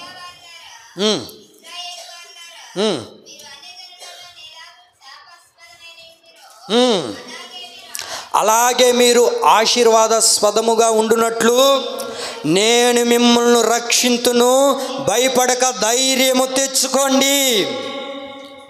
ఎందుకని యేసయ్య ఈ లోకంలో రక్షకుడిగా పుట్టాడు అని అంటే, నీవు నేను భయపడకుండా, వినాలి, నీవు నేను భయపడకుండా మనమందరము కూడా ఆశీర్వాదంగా ఉండడానికే యేసయ్య మన కొరకు పుట్టాడు. ఒకసారి చప్పట్లు కొడదామా? గట్టిగా కొట్టండి. అబ్బే ఆగండి. ఆగండి, మీకు 2-3 రోజుల నుంచి ఆ నిప్పట్లు తట్టి నిప్పట్లైనా అరిసెలా అవి తట్టి అయ్యా దాడుతున్నారు మీరేడ. అలవాట్లోనికి రాగాకండి. యేసయ్య ఇక్కడున్నాడు. మీ హృదయాల్లో ఎంత సంతోషం ఉందో ఒకసారి గట్టిగా చప్పట్లు కొడుతూ దేవుడి నామాన్ని మహిమపరుద్దాం. దేవునికి మహిమ కలుగునుగాక. ఆమేన్. అదే అండి సంతోషం మనకి ఈరోజు. యేసయ్య నీ కొరకు నా కొరకు పుట్టాడు, మనందరి కొరకు పుట్టాడు. ఎందుకు పుట్టాడో తెలుసా? మనమందరం ఆశీర్వాదకరంగా ఉండడానికి, ఆశీర్వాదకరంగా ఉండడానికండి. నీవు నేను మనమందరం, మన ప్రపంచ దేశం అంతా కూడా ఆశీర్వాదంగా ఉండడానికి. ఒకప్పుడు ఆశీర్వాదం లేకుండా శాపంగా నడిపించబడ్డాం. ఇప్పుడు ఆశీర్వాదకరంగా ఉండడానికి. మీకు ఒక విషయం తెలుసా? మీరు ఇప్పటి వరకు ఆశీర్వాదంగా ఉండడానికి, యేసయ్య రక్షించడానికే మనకి ఈ లోకానికి వచ్చాడు. ఎందుకు రక్షించాడు అయ్యా అంటే ఆశీర్వాదంగా ఉండునట్లు మనల్ని రక్షించబోతున్నాడు కదా. ఇక్కడ వినాల్సింది ఏంటంటే ఆశీర్వాదం అంటే ఎక్కడ ఉంటుంది? పాస్టర్ మళ్ళీ బీరువాలో 3 లాకర్ ఉంది కదా, దాని కింద ఎట్టి దాని కింద ఉంటుంది ఆశీర్వాదం. ఎత్తుకోరాబు, ఆడుండదా మీకు ఇవ్వడానికి ఆశీర్వాదం. ఆశీర్వాదం ఎక్కడుందో తెలుసా? ఆశీర్వాదం ఎక్కడుందో చాలామంది ఆశీర్వాదం అంటే అక్కడెక్కడో నెల్లూరులో ఉండదేమో, బుజ్జుబుజ్జు నెల్లూరులో 4-5లో ఉండదేమో అనుకుంటున్నారు. అబ్బే, ఎక్కడుందో చెప్పనా? మీకు చెప్పనా? ఆశీర్వాదం ఎక్కడుందంటే మనం అనుకునేది ఏంటంటే డబ్బు ఉంటేనే ఆశీర్వాదమేమో, లేకపోతే బిల్డింగ్ కడితే ఆశీర్వాదమేమో, లేకపోతే బంగళా ఉంటే, లేకపోతే నగలేసుకొని పట్టు చీర కట్టుకొని నన్ను చూడు నా సోకు చూడు, మా ఊర్లో ఉండాలి ఎంగడిగిరిలో అట్టే పాడుతుంటారు వాళ్ళు అని అనుకుంటే ఆశీర్వాదం అనుకుంటుంటాం మనం. కొంతమంది మూర్ఖులు ఉన్నారు, అవివేకులు ఉన్నారు. అది ఆశీర్వాదం. వాళ్ళు చూడాక సుశీలమ్మ చూడు ఎంత పట్టు చీర కట్టుకునిందో, ఎంత ఆశీర్వాదం. అది కాదు, ఆ పట్టు చీర చినిగిపోతుంది, ఉండదు. ఇది కాదు ఆశీర్వాదం. ఆశీర్వాదం ఎక్కడుందో తెలుసా? ఎక్కడుందో తెలుసా? చదవండి 133వ కీర్తన 3వ వాక్యం. ఆశీర్వాదం ఎక్కడుందో, అసలు ఆశీర్వాదం ఏందో తెలియాలి మనకు. 133వ కీర్తన అదే చదవండి అక్క. ఆశీర్వాదమును శాశ్వత జీవము అచ్చట ఉండవలెనని యెహోవా సెలవిచ్చుచూ ఉన్నాడు. ఎక్కడ ఉండమన్నాడో తెలుసా ఆశీర్వాదాన్ని? అమ్మా ఆశీర్వాదం నువ్వు ఎక్కడ ఉండాలో తెలుసా? ఎక్కడ ఉండమంటున్నాడు ఆశీర్వాదాన్ని అంటే పై వాక్యంలో చూడండి, మొట్టమొదటి వాక్యం, సహోదరులు ఐక్యత కలిగి నివసించుట ఎంత మేలు, ఎంత ఆశీర్వాదం. అక్కడేముందో తెలుసా? ఆశీర్వాదాన్ని ప్రభు దాచి ఉంచాడండి. దేవుడికి మహిమ కలుగును గాక. అన్నదమ్ముళ్ళు ఎంత ఆప్యాయతగా, ఎంత ఐక్యతగా ఉంటారో, ఇంకా వారి దగ్గర డబ్బున్నా లేకపోయినా, ఏమండి తిండి ఉన్నా లేకపోయినా అదే గొప్ప ఆశీర్వాదం. నేను అదే చెప్పింది. ఇప్పుడు చూడండి, దేవన్న వాళ్ళ ఇంట్లో ఏదైనా ప్రార్థన అంటే వాళ్ళు ఎక్కడైనా ఉన్నాయి, ఎక్కడైనా తిరగని వచ్చేస్తారు, పొలోమని వచ్చేస్తుంటారు. అంటావాక లక్ష్మక్క ఇంట్లో ప్రార్థన జరిగింది, ఏమండి వాళ్ళ సహోదరులు, వాళ్ళ బంధువులు, వాళ్ళు అయిపోయిన వారు అందరూ అదే ఐక్యత, అది ఆశీర్వాదం. ఇంకేం పెద్ద ఆశీర్వాదం అంటే ఏమీ లేదక్క. ఆశీర్వాదం అంటే అదే. చూడండి, ఒక్కొక్కరు అన్న ఎప్పుడు పాపం బయట తిరుగుతూ ఉంటాడు, చాలా బిజీగా ఉంటాడు అన్న, నేను చూస్తూ ఉంటాను ఆ స్టేటస్లు. ఆ తర్వాత మరొక అన్న ఎక్కడెక్కడో తిరుగుతుంటాడు, చాలా బిజీ షెడ్యూల్. అయితే ఒక ప్రార్థన, ఒక ఐక్యత అని చెప్పిన వెంటనే ఒక ఫోన్ కొట్టగానే వాళ్ళు ఇన్ని షెడ్యూల్ అన్నీ పక్కన పెడేసి వెంటనే కలిసిపోతున్నారే. ఇదే ఆశీర్వాదం అంటే. ఈ ఆశీర్వాదాన్ని ఇవ్వడానికే నా యేసయ్య ఈ లోకానికి దిగి వచ్చాడు. ఆమేన్. ఇది ఆశీర్వాదం అంటే. ఆమె ఎవరు ఇంకా పట్టు చీర కొనుక్కోలేదయ్యా అదే అనుకోబాకండి, అది కాదు. అదన్నీ పోతాయండి. బంగారం ఏముందండి, అది పోతుందక్క. నీవు నీ చెల్లి, ఏమండి మీ అన్నదమ్ములతో ఉన్నావే, అదే ఆశీర్వాదం. ఎవరున్నారు చెప్పండి ఈ రోజున? అక్కంటే చెల్లికి పడదు, చెల్లి అంటే అక్కకు పడదు. ఎందుకు? అక్క చెల్లెల మధ్యలో ఒకరికొకరు పడట్లేదు. మా అమ్మ ఆ ఈమెకేమో 20,000 రూపాయలు చీర కొనిచ్చింది, నాకేమో 5,000. ఎక్కడ ఇద్దరు కొట్లాడుకుంటారు. ఇంకేడుందండి ప్రియులరా? ఆశీర్వాదం ఏంటో తెలుసా? మనం అందరం ఐక్యంగా ఉండడమే ఆశీర్వాదం అంటే. అన్నదమ్ములు ఐక్యంగా ఉండాలి, అదే ఆశీర్వాదం. ఏమండి అది కలగజేయడానికే ప్రభు వచ్చాడు. ఈ ఆశీర్వాదం ఎక్కడి నుంచి ప్రభు కలగజేస్తూ ఉన్నాడు అంటే వాక్యంలో రాయబడింది, సియోనులో నుండి నా యేసయ్య మిమ్మల్ని ఆశీర్వదించబోతూ ఉన్నాడు. ఆమేన్. సియోనులో నుండి నా ప్రభు నిన్ను దీవించబోతూ ఉన్నాడు. సియోనులో నుండి మీకు అందరి కుటుంబాల్ని నా ప్రభు దీవించునుగాక, మీ బిడ్డలను దీవించునుగాక, అన్నదమ్ములను దీవించునుగాక. బిడ్డలను దీవించునుగాక, అక్క చెల్లెలను ప్రభు దీవించునుగాక. అయ్యవారిపల్లిలో నివసిస్తున్న ప్రతి గ్రామాన్ని, ప్రతి కుటుంబాల్ని నా తండ్రి ఆశీర్వదించునుగాక. ఎలాంటి ఆశీర్వాదమో తెలుసా? ఇట్లాంటి ఆశీర్వాదం కాదు ఇది. ఏమండి, 4 రోజులు ఇచ్చిపోయే 6 ఇంక ముందుకు బాగూడదు. 6 ఏంది అది కాదు. ఈడ 6 ఉండవు, ఈడ అన్నీ ఏమండి అన్లిమిటెడే. యేసు నామములో వాడైనా పెట్టేది అన్లిమిటెడ్. ఏమండి, అన్లిమిటెడ్ నెట్ వచ్చిందిగా, వాడైనా పెట్టేది. నా యేసయ్య పెట్టలేడా అన్లిమిటెడ్ ఆశీర్వాదాల్ని నీ మీద ఈ క్రిస్మస్ ఆరాధనలో నా ప్రభు కురిపించునుగాక. ఆమేన్. యోబు ఎన్నో శ్రమలు, ఎన్నో అవరోధాలు, ఎన్నో బాధలు కలిగిన ప్రియులరా 2 ఆశీర్వదించబడ్డాడు. అదే అధికమైన ఆశీర్వాదం. అలాంటి 2 ఆశీర్వాదం ఇప్పుడు ఐక్యతగా ఉన్నారు. నేను గమనిస్తుంటాను, మన దేవన్న వాళ్ళని కానివ్వండి, ఆ తర్వాత వందనవన్న వాళ్ళు కానివ్వండి, వీళ్ళ మధ్యలో ఇప్పటికి ఎంతో ప్రేమ అనురాగాలు ఉంది. నాకు తెలిసినంత మట్టుకు ఎప్పుడు వాళ్ళు గొడవలు వేసుకోలేదు. ఎప్పుడు వాళ్ళు గొడవలు వేసుకోవడం, ఒకవేళ అరుచుకున్నా మళ్ళీ దేవాన్ని వెళ్ళి అందరినీ సద్దుమరిగించి మళ్ళీ కలిపేసుకో. అదే ఆశీర్వాదం. ఈ ఆశీర్వాదం ఇప్పటి వరకు ఎట్లా ఉందో మీ బిడ్డల మీద కూడా అది దిగివచ్చునుగాక, వారి బిడ్డల మీద కూడా దిగివచ్చునుగాక. ఇప్పుడు అది లేదండి, లేదు. వాస్తవం. బిడ్డలు అన్నదమ్ములు కొట్లాడుకున్నారు. ఇప్పుడు మాట వరుసకి అన్నదమ్ములు కొట్లాడుకుంటే వీళ్ళు ఏం చెప్తున్నారు తెలుసా? బిడ్డలకు నూరు పోస్తున్నారు. రే, వాళ్ళతో మనం కొట్లాడాం, వాళ్ళతో మనం పలకూడదు, ఏమండి వీరితో మనం మాట్లాడకూడదు అని బిడ్డలకు నూరు పోస్తున్నారంటే ఇక్కడే కక్షలు నేర్పిస్తున్నారు. రాయ్, మేము పెద్దోళ్ళు, మాకెన్నో గొడవలు ఉంటాయిరా. మీరెవరు? మీరు అన్నదమ్ముళ్ళు. మేము ఒకప్పుడు ఆప్యాయంగా ఏదో ఇప్పుడు మేము ఒకరోజు కలుస్తాం, ఇట్లాగే మా బ్రతుకులు ఉండవురా అని మీ కుమారులకు మీరు చెప్పాలి, మీ కుమార్తెలకు మీరు చెప్పాలి. ఇలాగే బ్రతుకులు కొనసాగించబడవు అబ్బాయి, మేము కలుసుకుంటాం. రే, మా అన్న చాలా మంచోడురా, మా దేవన్న, ఏదో ఒకరోజు కలుసుకుంటాం. ఉదాహరణకు అర్థం అవడానికి ఏదో ఒకరోజు మేము కలుసుకుంటాం.